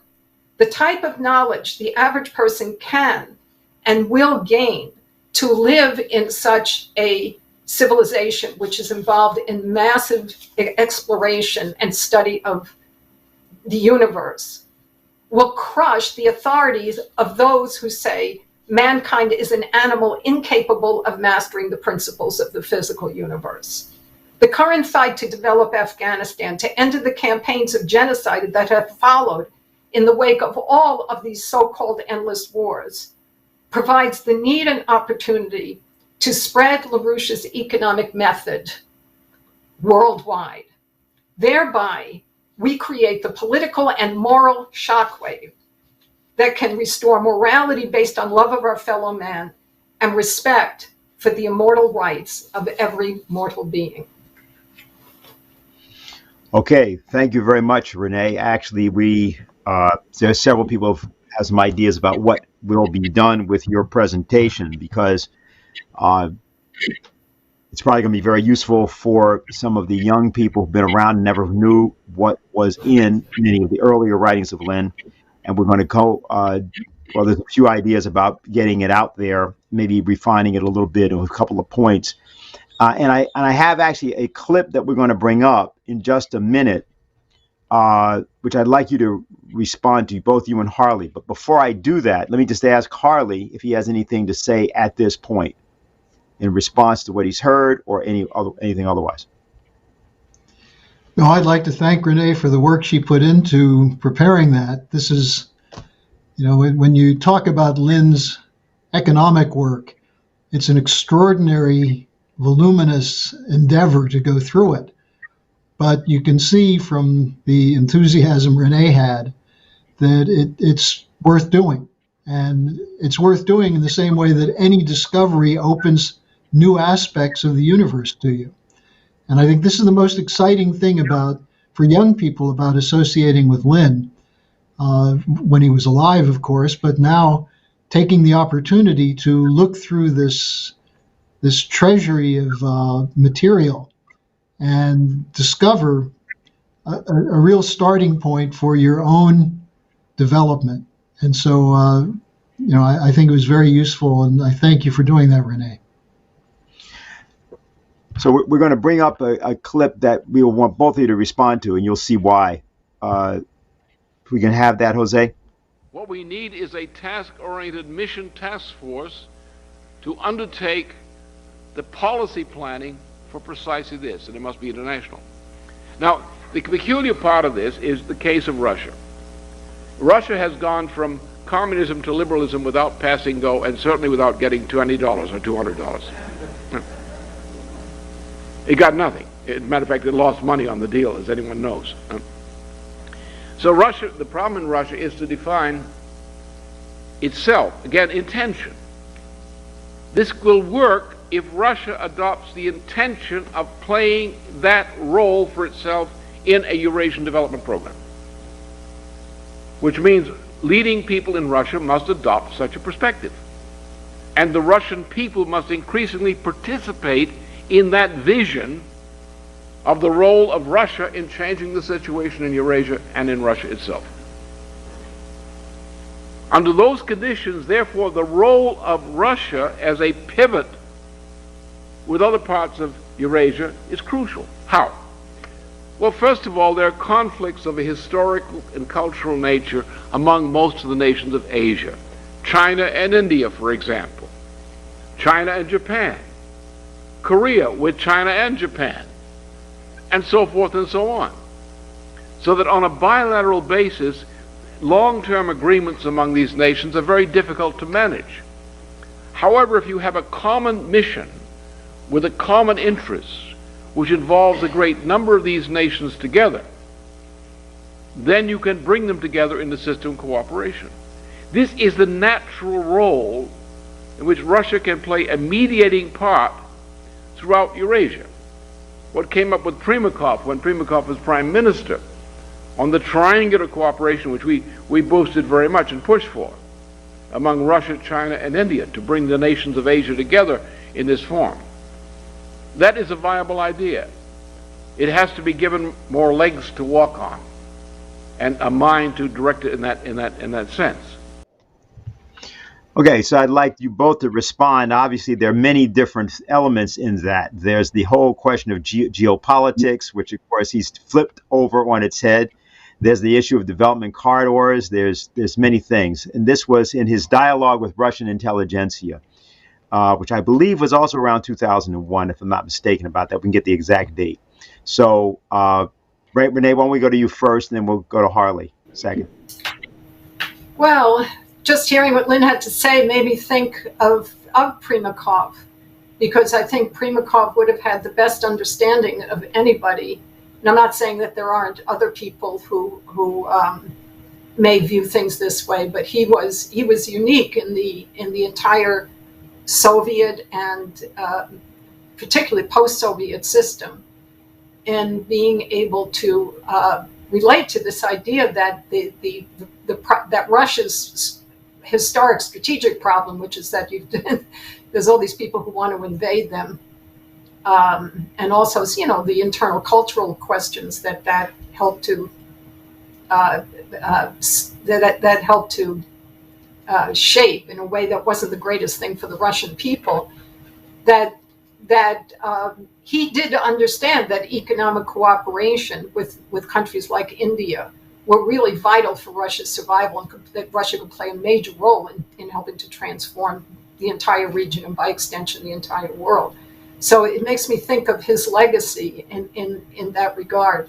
I just wanted to say something else also in response to what Harley said before, just very quickly, where he talked about learning Lynn's economics. It's amazing how Lynn's I think Lynn's method for how he built the organization is beautifully summarized in a certain sense by the first document he wrote in prison, called In Defense of Common Sense, which he then further elaborated with the second writing called Project A, but where he insisted upon presenting to people how you change people's axiomatic system by introducing one critical idea, which then affects everything, but then you've got to come back and do it again and again. And we all went through that experience when we met him, because in a certain sense, I have to say this, culturally, most of us were monetarists, whether we knew it or not. We grew up in an environment which everybody believed in money. And LaRouche really challenged people to reassess from top to bottom, inside out, up and down, the fakery that's involved in trying to understand the world, the terrible, horrible fakery involved in trying to understand the world, starting with money, and the difference between a monetary view of reality and real physical production. The famous thing was posters we used to put about what's $1 million to build, what's the difference between $1 million to build a brothel versus $1 million to build a steel plant. these are the kinds of ideas that we really worked with, and it changed your entire view of the world when you took that inside as a moral question. But he always came back with something further that you had to learn, and every discovery had that kind of effect. And after a while, the excitement of reorganizing your own mind to a higher level was such an enjoyable experience. I mean, I don't know about Harley, and he plays the violin, and he knows I play music also. To me, it's very much a musical experience to have been taught economics by Lyndon LaRouche. Wouldn't you say so, Harley? Well, you think about the fugal principle. You think about the challenging your assumptions going into a piece. When you look at something by Beethoven, where the Diabelli variations, you start to wonder by the time you get to the third or fourth variation what happened to the theme. So with Lynn, you have the same kind of challenge to the certainty of your own thinking. But on this clip you just showed, Dennis, it brings up to me the storm over Asia. Lynn's prescient, I think it was 1999, understanding that the Great Game and British geopolitics were at the heart of the idea of the unipolar world, of the project for a new American century, before we got engaged in the series of wars with Afghanistan, Iraq, Libya, Syria, and others. What Lynn was saying is that we're still dealing with an establishment in the United States which is steeped in the tradition of British geopolitics. You think of Brzezinski, Madeleine Albright, who he called Madeleine Half-Bright. Their view of the world was shaped by this British imperial doctrine of the Great Game and geopolitics. And what was the core of geopolitics? You must never have an alliance between Europe and Eurasian countries, an economic alliance. And this was the key to the Silk Road Initiative of Lynn and Helga, and to the Chinese Belt and Road Initiative. Now, what role does Russia play in this? Well, Russia plays a crucial role. Russia, even though many in Europe don't want to acknowledge this, Russia is a European country. The St. Petersburg of Tsar Peter the Great was shaped around the ideas of the same Leibniz, who was working with the collaborators of Franklin.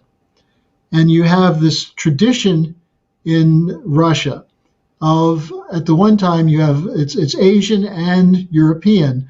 It's a perfect spot for a Eurasian development to occur. And the new Russia-China alliance, and when I say new, I mean the most recent meeting between Putin and Xi, consolidated something that is a nightmare for the geopoliticians of the West. And this is where you get a sense of what's going on with this so-called Ukraine situation. It's not about Ukraine. It's the determination of the geopoliticians who are presiding over a collapsing world empire. And this is important. The unipolar world is over. Whether Tony Blinken knows it, whether Boris Johnson and his gang of clowns know it, this unipolar world is finished. One example of this, Ursula von der Leyen is planning to go to Africa soon to present the so-called Global Gateway project of the European Union, which is supposed to compete with China's Belt and Road Initiative. Now, even before she left, the president of Senegal issued a statement saying, well, I'm kind of sorry that we adopted these hydrocarbon restraints or constraints at the COP26 conference because Africa needs electricity. 600 million people lack electricity. What's Ursula von der Leyen going to do? Bring in a few solar panels, a few batteries? No, this is why the initiative for the Belt and Road Initiative, and before that, the LaRouche's commitment to the idea of the Eurasian land bridge was key to shaping a total break with British geopolitics. And whether they recognize it or not, they're going for a war in Ukraine to save the geopolitical unipolar world. And we have to make sure that that world becomes part of the is cast into the dustbin of history, and we move ahead with the idea of development as the new name of peace. Okay, so we're getting several questions, and I am going to put two of them together, different people, and I'll say what they are. You'll see. One is, well, let me actually start with this one first. This one is, I'm in the United Kingdom, and I am noticing an increase in the war discussion in the mainstream media. What are they thinking with this? Let's go to you about that, Harley, initially. That there's discussion in the United Kingdom press, is that the point? Yeah, I'm in the United Kingdom, and I am noticing an increase in the war discussion in the mainstream media. What are they thinking with this?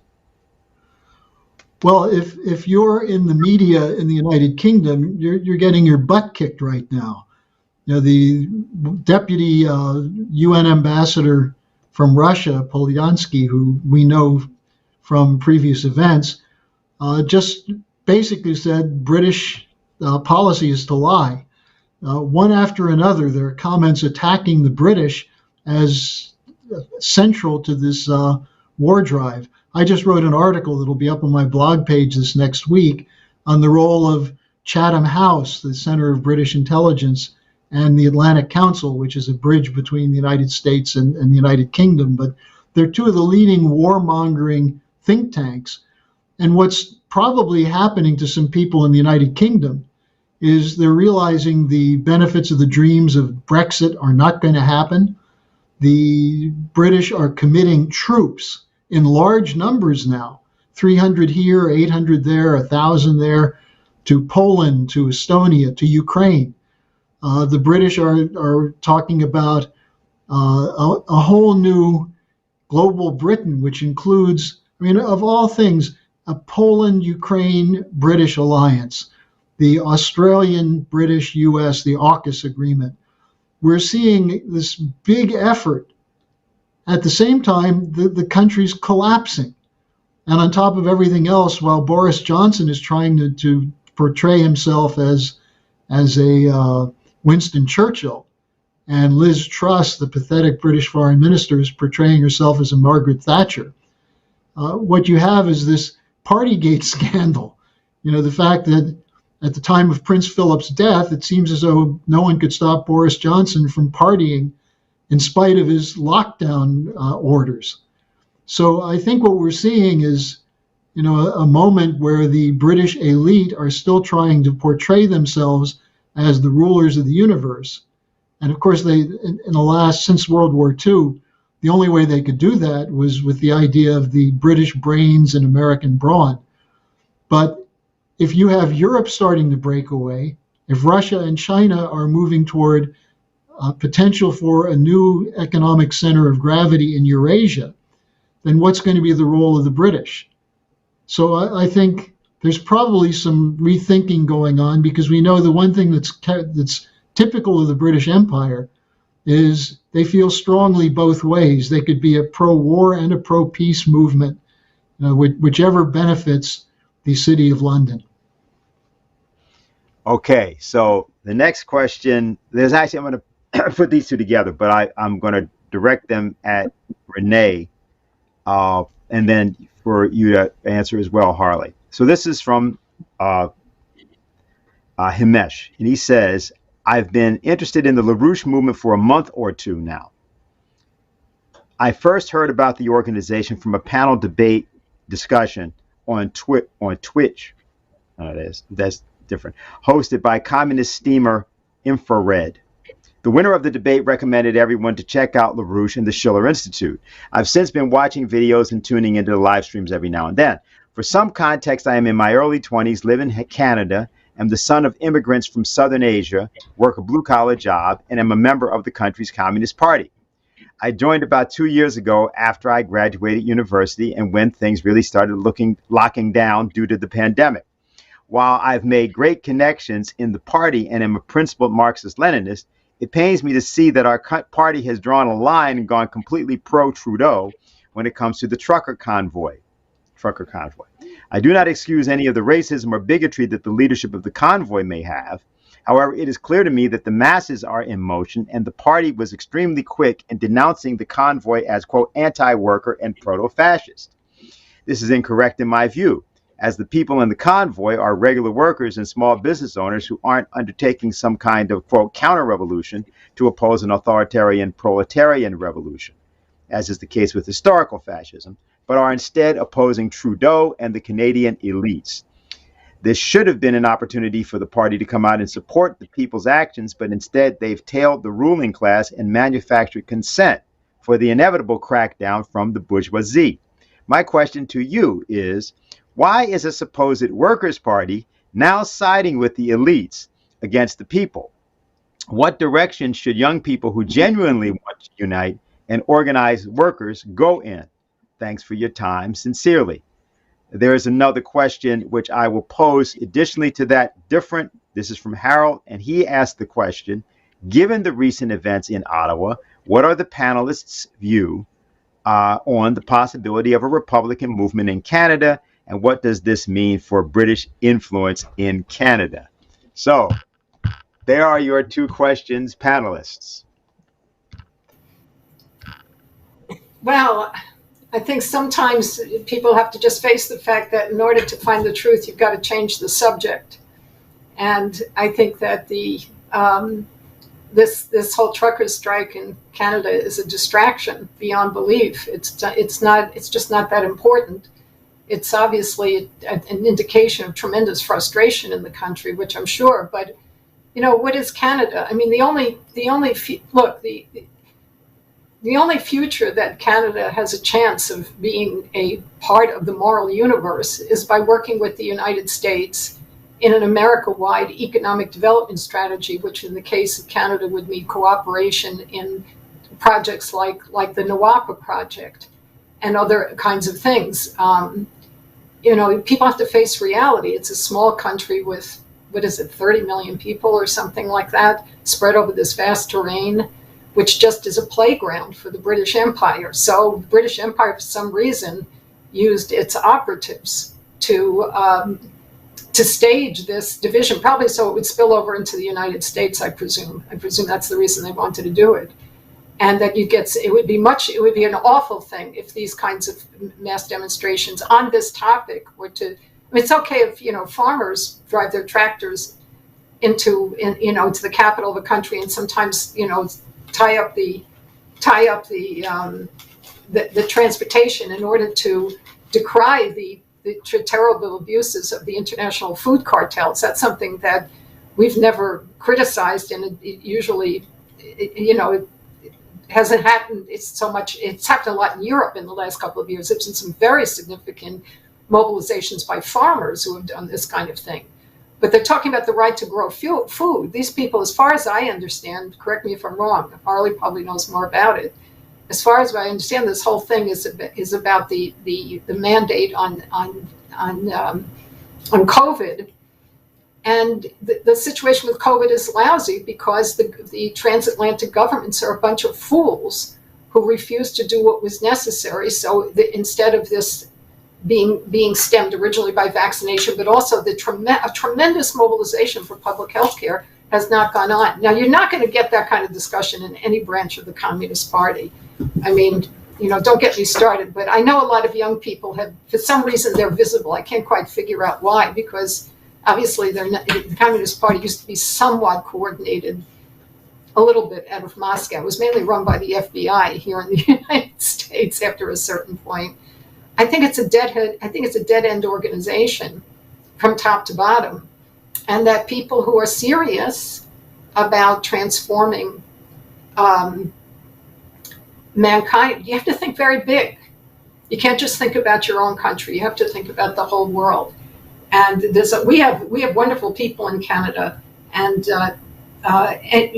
stay in touch with us, get our emails and get in touch with our people in Canada, and they will give you a lot of things to do that will really make a difference for mankind. Okay, Harley? Well, I'll just say a couple of things about it. I mean, what Renee was absolutely right in her first statement, that this is an example of a distraction. But it does come, she's also right in saying that people are angry, they're frustrated, they're hit by hyperinflation in food costs and fuel and housing, an uncertain future. They're watching their children's education, which was not very good to start with, being destroyed by the lockdowns and shutdowns of schools and things of that sort. And she's also absolutely right that the so-called COVID crisis was predictable by the destruction of the public health care system, which in the United States was done by Obamacare on top of the previous attempts of privatization and so on. So if you really are angry by the situation around COVID, the situation around having a gutless imbecile like Trudeau as your prime minister, what should be the area of focus? It's got to be stopping this war. You know, I think the deputy prime minister, or a very important figure, Friedland, I think is her name, is a rabid advocate of the neo-Nazi movement in Ukraine. So here you have someone who's on the war hawk faction. The Canadian government is fully behind the so-called NATO anti-Russia policy. Wearing a mask is not going to kill you, but a nuclear war will. And I think this is where Lynn always said, you go for the top. You hit the enemy at the top, but you also hit them where they're weakest. Now, who gets hurt by things like the trucker convoy? This is a way of dividing consumers from workers, because the shutdown of food to certain urban areas and so on, we see the same thing with the attempt to disrupt the Yellow Vest movement in France. I think the important thing is that we have to have a unified voice against the Anglo-American oligarchy. Because if you don't like big pharma, if you don't like the grain cartels, you don't like the raw material cartels, you don't like the military-industrial complex, they're all integrated as a one with the global financial central bank operation. That's what's destroying civilization. So let's strike a blow at the top. And what that means is that we have to have a commitment to break with the policies of the empire, of the war, of the Great Reset, the Green New Deal, and build a movement based on that. And the one unifying set of ideas that could do that is the Lyndon LaRouche four economic laws, and the Four Power Agreement. And I say this quite often. If you're looking for allies to defeat the oligarchy, Russia and China right now are the best allies we have in the world. They're the ones driving the oligarchy crazy, and that's why they're trying to create this war situation in Ukraine.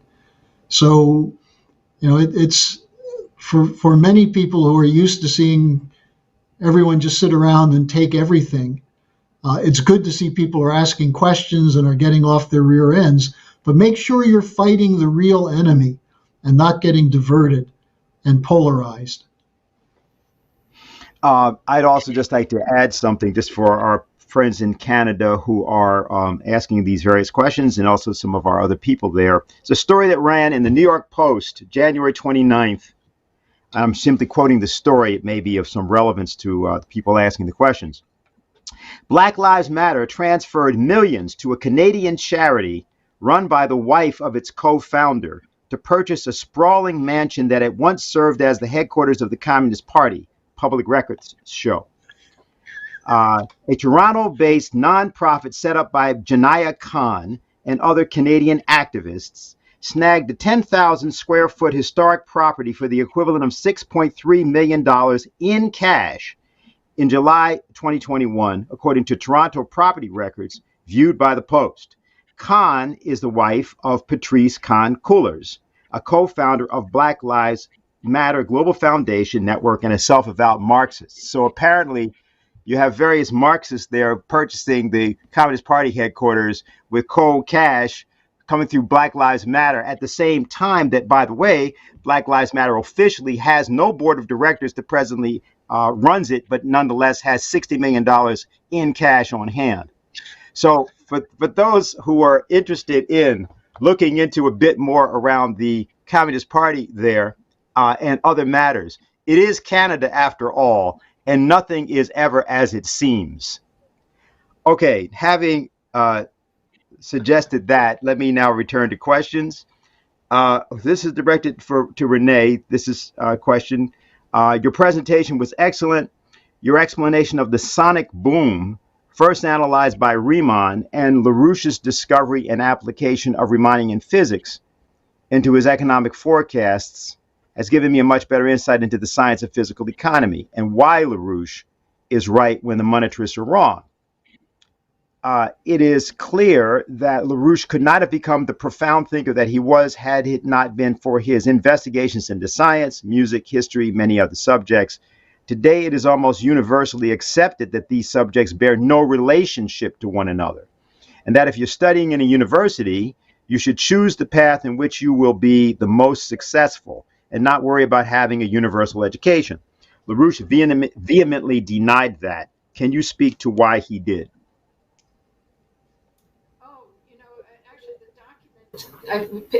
Harley and Dennis will remember this. The document that made me decide to dedicate my life to working with Lyndon LaRouche was this beautiful piece that Lynn wrote called The Philosophy of Socialist Education. I mean, people know that Lynn was invading and recruiting out of the socialist movement. So he said, well, I know I'm the best socialist, so listen to me. It kind of worked that way. And then later on he said, well, I don't really need this designation. But it wasn't a big change. It was us asserting our hegemony over activists around of various types. But anyway, he wrote this beautiful document. I don't remember exactly. He may have written it even before I met him, called The Philosophy of Socialist Education. And it was a ferocious denunciation of Dewey's influence over education in the United States. And that was exactly the issue that he opened up, which is the way everything had been truncated into these little separate subject matters. Later on, he extended that also to the movement that was developed by the Romantics in Germany around people like Savigny and Hegel and others to dissect the different subject matters of the universities so that you never had a meeting of the minds when in investigating natural science and the arts, that physical science and the arts, Naturwissenschaft and the cultural science. I forget the moment, the German word is not coming to me quite at the moment, but the two areas of artistic investigation and scientific investigation had to be completely separate. And he denounced this. He said, this is absurd, that all of these topics are really not that significant. They represent certain kinds of points of concentration on, but there's only one real subject, which is what is the nature of man and what do we have to do to improve the condition of man? And while people may become specialists in a certain area, sometimes that's absolutely required. Even specialists, usually the best ones are the people who take a very broad view of their area. And he insisted that all the educational work in the organization reflect this harmonic organization of the different fields of mankind's knowledge. Okay. Any comment, Harley, or leave it at that? No, I think Renee covered it. Okay, very good. So we're basically essentially at a wind-up point. I think what we're going to do actually in the course of the next, and I should just make sure this is clear to everybody, is the next several hours there will be additional video footage available that you'll be seeing, files that you'll be seeing on other of Lyndon LaRouche's discussions and so forth. But we are going to, I think,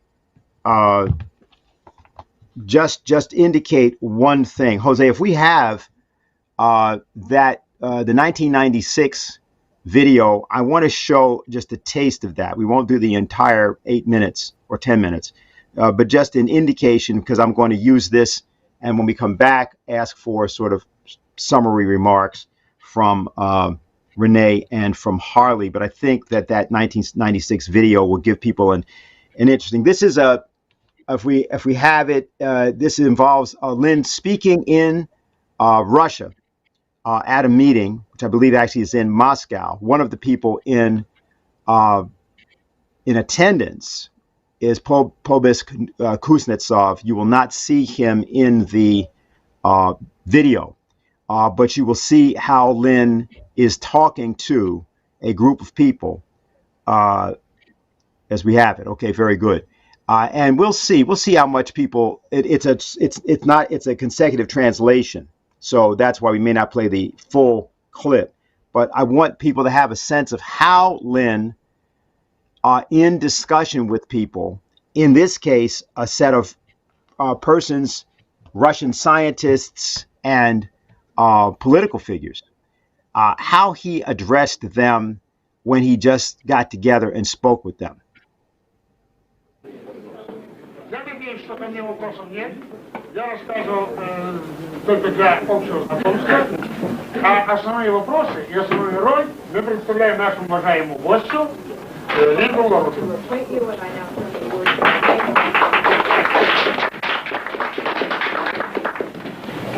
There are two things which are concern to me in being in Russia this week. Дело в том, что я на этой неделе нахожусь в России, и меня волнуют две проблемы. Not only in Russia, but in the world as a whole, we have the greatest crisis of the 20th century. Не только в России, а во всем мире в целом мы видим развитие самого крупного кризиса 20 века. I think you are acquainted with the situation in the former Soviet Union. Я думаю, что вы хорошо знакомы с ситуацией в бывшем Советском Союзе. It's a disaster. It cannot continue. It would become irreversible. Это просто катастрофа, и нельзя, чтобы это продолжалось, иначе этот процесс станет необратимым.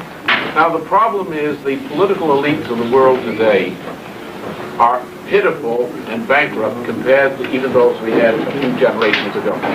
Проблема заключается в том, что все правящие элиты мира, они вызывают сожаление, и они банкроты по сравнению с теми правящими кругами, которые были несколько поколений назад.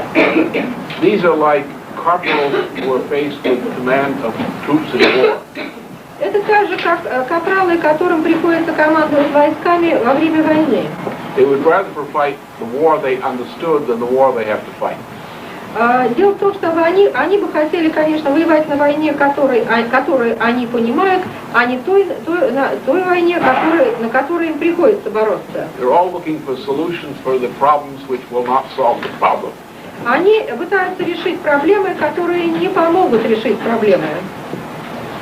If those of you, like my friend Bobisk, who are veterans of World War II, если вы такие же, как мой друг Побиск, который является ветераном войны, lived through a certain experience. И это означает, что это означает определенный жизненный опыт. Experience of the 20s, 1920s. Это опыт, который пережили мы в 20-е годы. As boys. Когда мы были еще мальчишками. Lived through the 1930s as adolescents. Потом мы были подростками в 30-е годы. Lived through the war. Мы пережили войну. Served in uniform. Мы служили в армии. And the post-war period. И мы пережили послевоенный период. Now the world as it's known to people who were born after the war. А мир в том виде, который он известен людям, родившимся после Второй мировой войны, is absolutely different than those of us who lived through the Depression and war. Совершенно отличается от того мира, которым он был во время депрессии и во время Второй мировой войны. In our time, during the Depression and war, we were giants compared to what came after. Во время депрессии и во время Второй мировой войны мы были гигантами по сравнению с тем, чем мы стали позже. And take two examples. Take Russia and the United States. Возьмем лишь два примера. Возьмем Россию и США. In the 1939, the United States had been through a depression for 10 years. К 1939 году США уже десятый лет переживали депрессию. We had mass unemployment. У нас была массовая безработица. We had misery. У нас были очень несчастные люди. We had people who had gone more or less insane because they had lost their dignity. У нас некоторые люди сошли в какой-то степени с ума, потому что они потеряли свое собственное достоинство. People with advanced degrees in the sciences who couldn't get jobs, hardly as dishwashers. Люди, которые имели университетские степени в естественных науках, не могли получить соответственную работу, им приходилось мыть посуду. In 1939-1940, Roosevelt launched the United States on a great industrial development program. А в 1939 и 1940 году Рузвельт принял кампанию и начал осуществлять кампанию индустриального развития, национального индустриального развития. It was for purposes of war. Для цели войны. We took 17 million people out of the labor force and put them in uniforms, military service. 17 миллионов людей из производственного сектора перешли в армию и надели военную форму. Women replaced them in the factories. А на заводах их заменили женщины. In 4 years, from a bankrupt United States, we created the greatest industrial machine on this planet. И за 4 года из страны банкрота США создала очень мощную самую экономическую, мощную экономическую машину. After the initial defeat in 1941, после первых поражений 1941 года a similar, more agonizing experience occurred in the Soviet Union. Аналогичный агонистический опыт был пережит и в Советском Союзе. People with their bare hands made an industrial war machine. Люди просто одними руками создавали индустриальную военную машину. For every Wehrmacht soldier who died on the Russian front, 10 Russians died. И одного немецкого солдата вермахта, который умирал, умирали 10 человек советских военных. It was a great heroic mobilization. Это была великая героическая мобилизация. It was not pretty. Это все не очень здорово выглядело. It was monstrous. Это выглядело совершенно жутко. It was war at its most intense. Это была ужасная интенсивная война. Yet the beautiful thing was the people were capable of doing it. Но самое хорошее, что стало ясно, это то, что люди могли это все осуществить. And then in the immediate period after the war. А теперь и также за периодом, который последовал непосредственно после окончания войны. Peace came, but there was no peace. Мир пришел с одной стороны, с другой стороны мира не было. The ruined country was rebuilt with bare, bleeding hands by hungry people. И разрушенная страна была восстановлена чисто руками людей, которые еще не всегда были сыты. So people who lived through that experience, as in the United States or Russia, и люди, которые пережили это как в США, так и в России, know what people and nations can do in the face of a crisis like that we face today. знают, на что способны люди и нации перед лицом кризиса, который мы видим, и перед лицом которого мы стоим сегодня. Not that we wish to have such sacrifice again. Ну, конечно, мы не хотели, чтобы снова пришлось приносить такие жертвы. But it is possible to do it. Но все это возможно сделать. And therefore, despite the fact that Russia is almost destroyed as Ukraine and so forth today, И несмотря на тот факт, что Россия, как и Украина, почти разрушена сегодня, it is also necessary to look at this with the eyes of the 1940s. на все это надо также взглянуть глазами 40-х годов нашего столетия. It is possible to rebuild. Можно все перестроить, построить заново.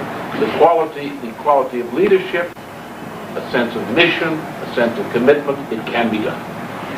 Если будет качественное руководство, если будет чувство, куда направление, куда необходимо людей, куда необходимо идти, и будет чувство, так сказать, желание сделать это. Let me tell you something about the people of the United States.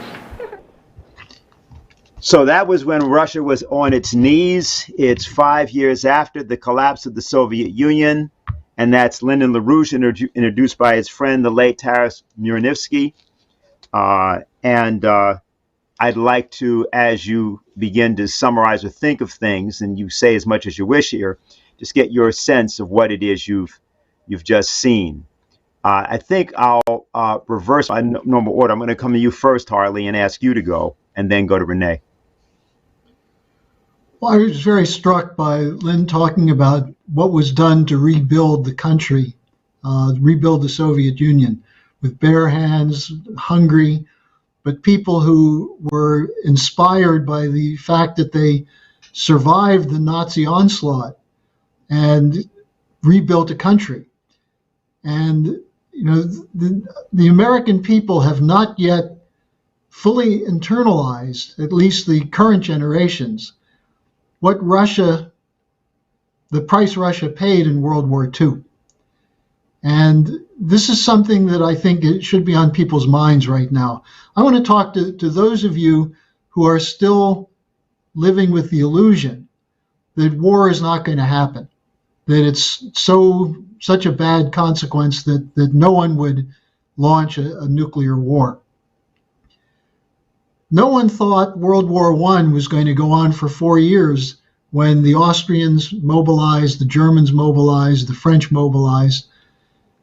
World War II, the funding of the cartels, the same corporate cartels that we see today as the enemy of mankind, in the United States and on Wall Street, in London, and in Germany, put together the Hitler government. The idea that terrible things won't happen because we're too civilized or too intelligent it's a lunatic hope.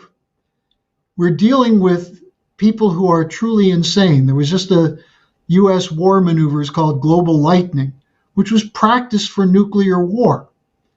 Now, you could argue, well, since that's a possibility, we should be prepared for it. But when you then realize that the same people who are putting the funds and the backing into these military maneuvers are the ones who say, well, the Russians can't do military maneuvers inside Russia because that's a pretext a preparation for an invasion. I'd like to get people to really think through. If you were sitting here 6 months from now and a nuclear war happened, and you had a chance to do something about it, what would you do? This is the way we have to approach this. You can't be cavalier about this. You can't go into Super Bowl fantasies or trucker convoy fantasies. We need a movement that takes power out of the hands of those who would launch a war, whether it's simply a conventional war in Ukraine, but one that could quickly become a nuclear war. We have to take power out of their hands.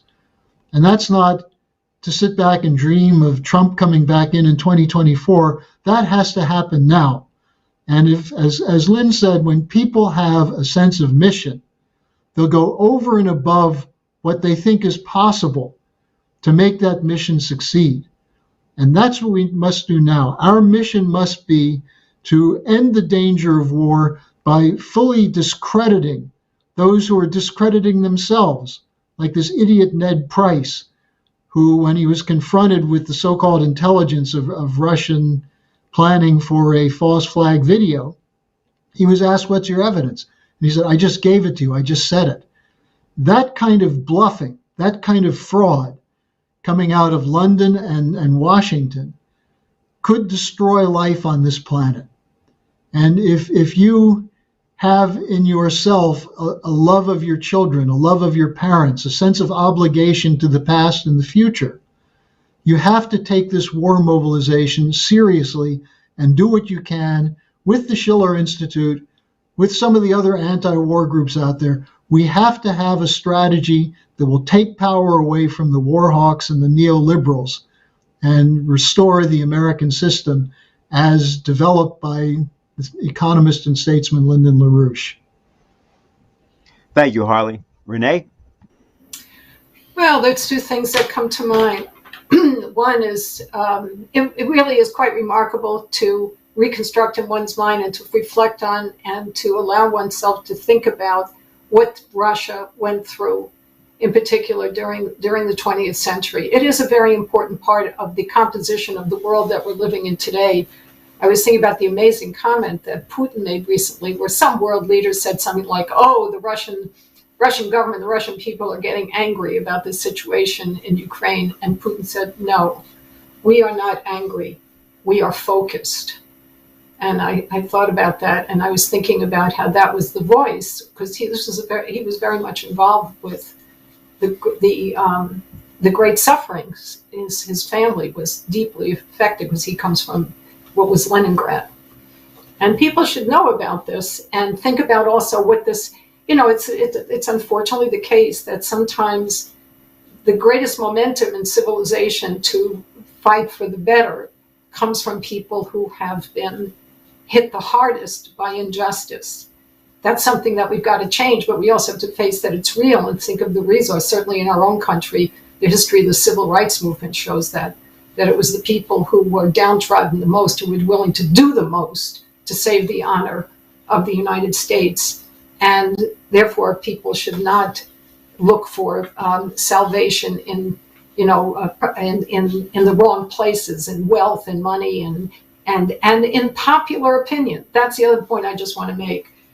Everything that Lyndon LaRouche did in his lifetime was aimed at strengthening people to break out of the grip of popular opinion.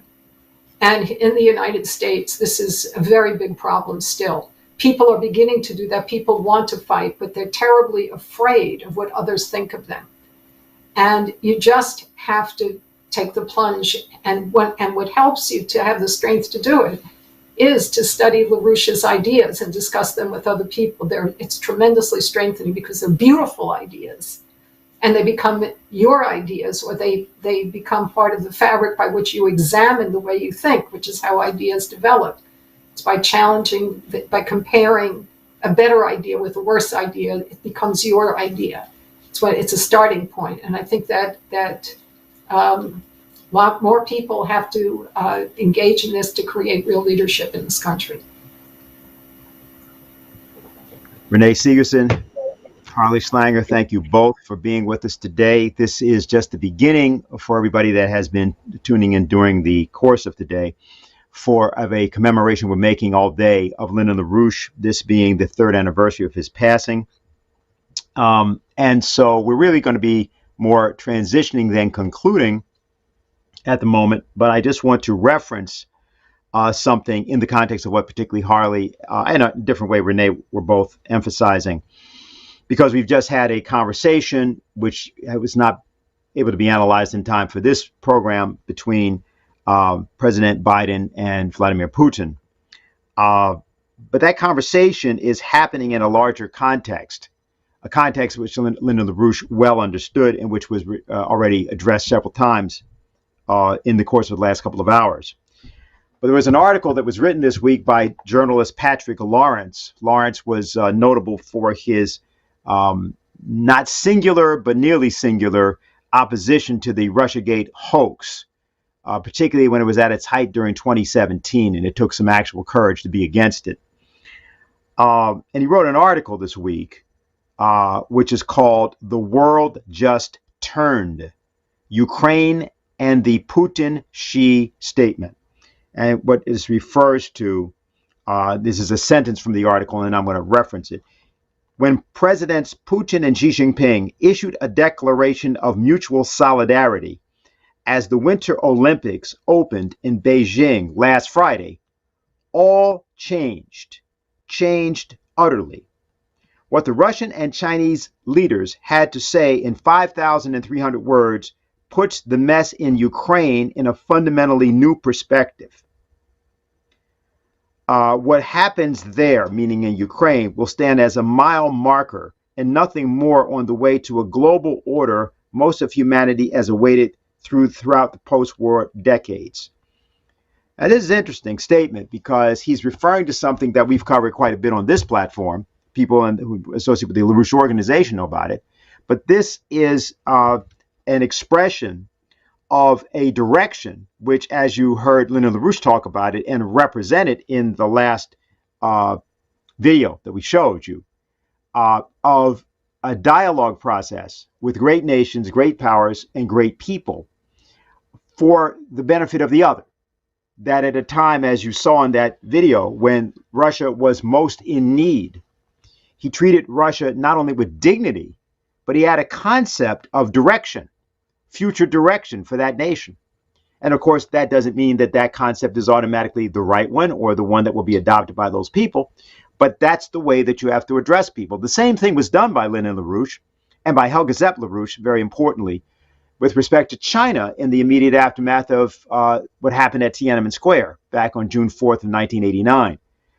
And some years later, but during even that period, there was a dialogue about what had to happen in China, what should be the future of China.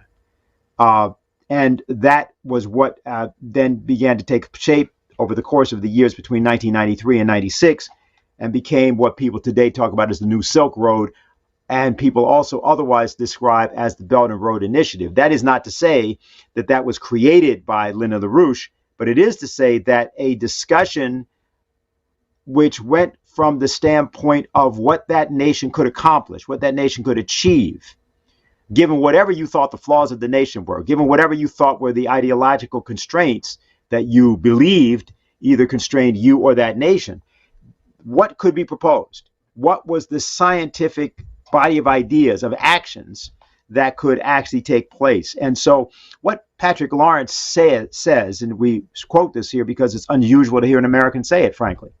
He says, "It is always difficult to understand the present as history for the simple reason that we are living it and cannot see it historically without great effort.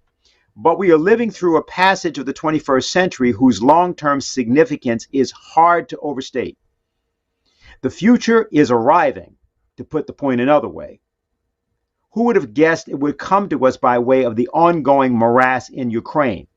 On the ground, the crisis in Ukraine sharpens by the day. This is the point of Washington's incessant efforts to provoke Russia into an incursion that will justify a proxy war on the part of the United States and those few allies hawkish enough to follow its lead into the cesspit of corruption and crypto-Nazism on the Russian Federation's southwestern border," referring to the Azov battalion and the OUN units and the Banderistas.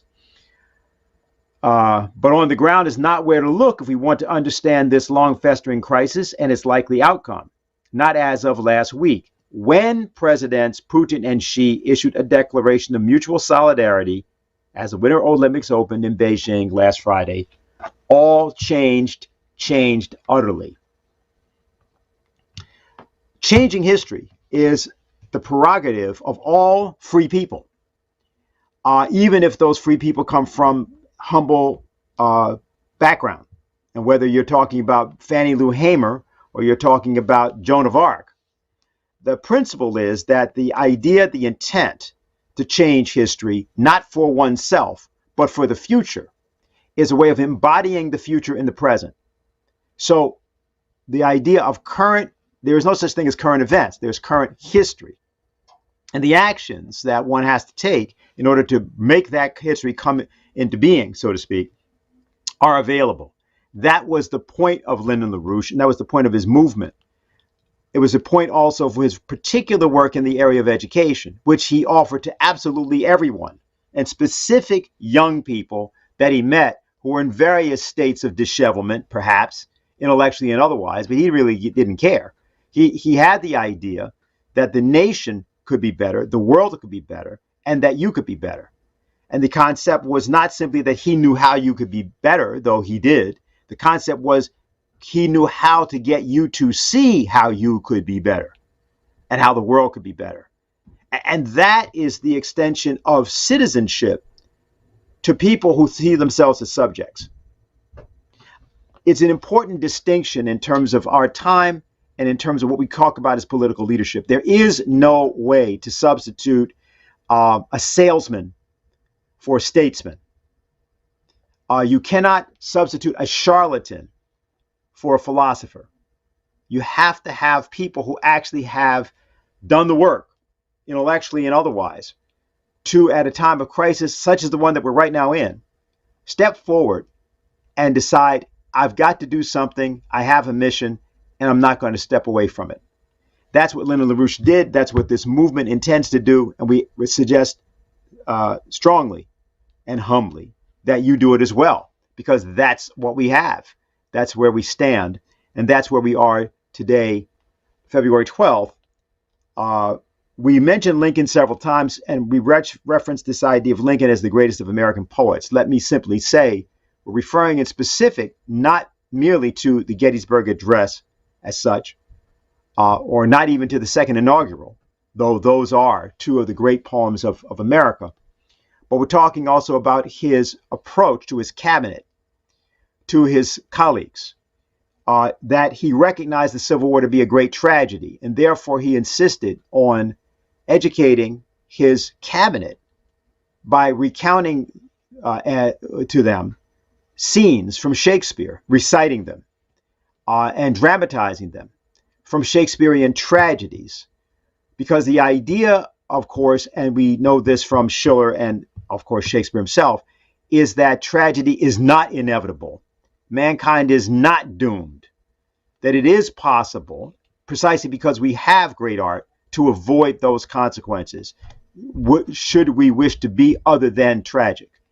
So today, as we consider these matters, and as you perhaps join us for what will be shown now, we'd like you to think about the idea that the fault lies not in our stars, but in ourselves, that we are underlings, should we choose to remain so. We don't have to do that. We're in a circumstance where greatness can be exercised by all. The ideas are available to all. And that is the true legacy of Lyndon LaRouche. It is the provision of a future to mankind and a future to each individual that wishes to see themselves immortally, if you want to put it that way, emblazoned on that future, not because of the fame of your name, but because of the quality of your deeds. So we want to thank you all for joining us, and now we're going to go into our several different renderings of things by LaRouche, speeches and conferences and so on. So thank you for joining us.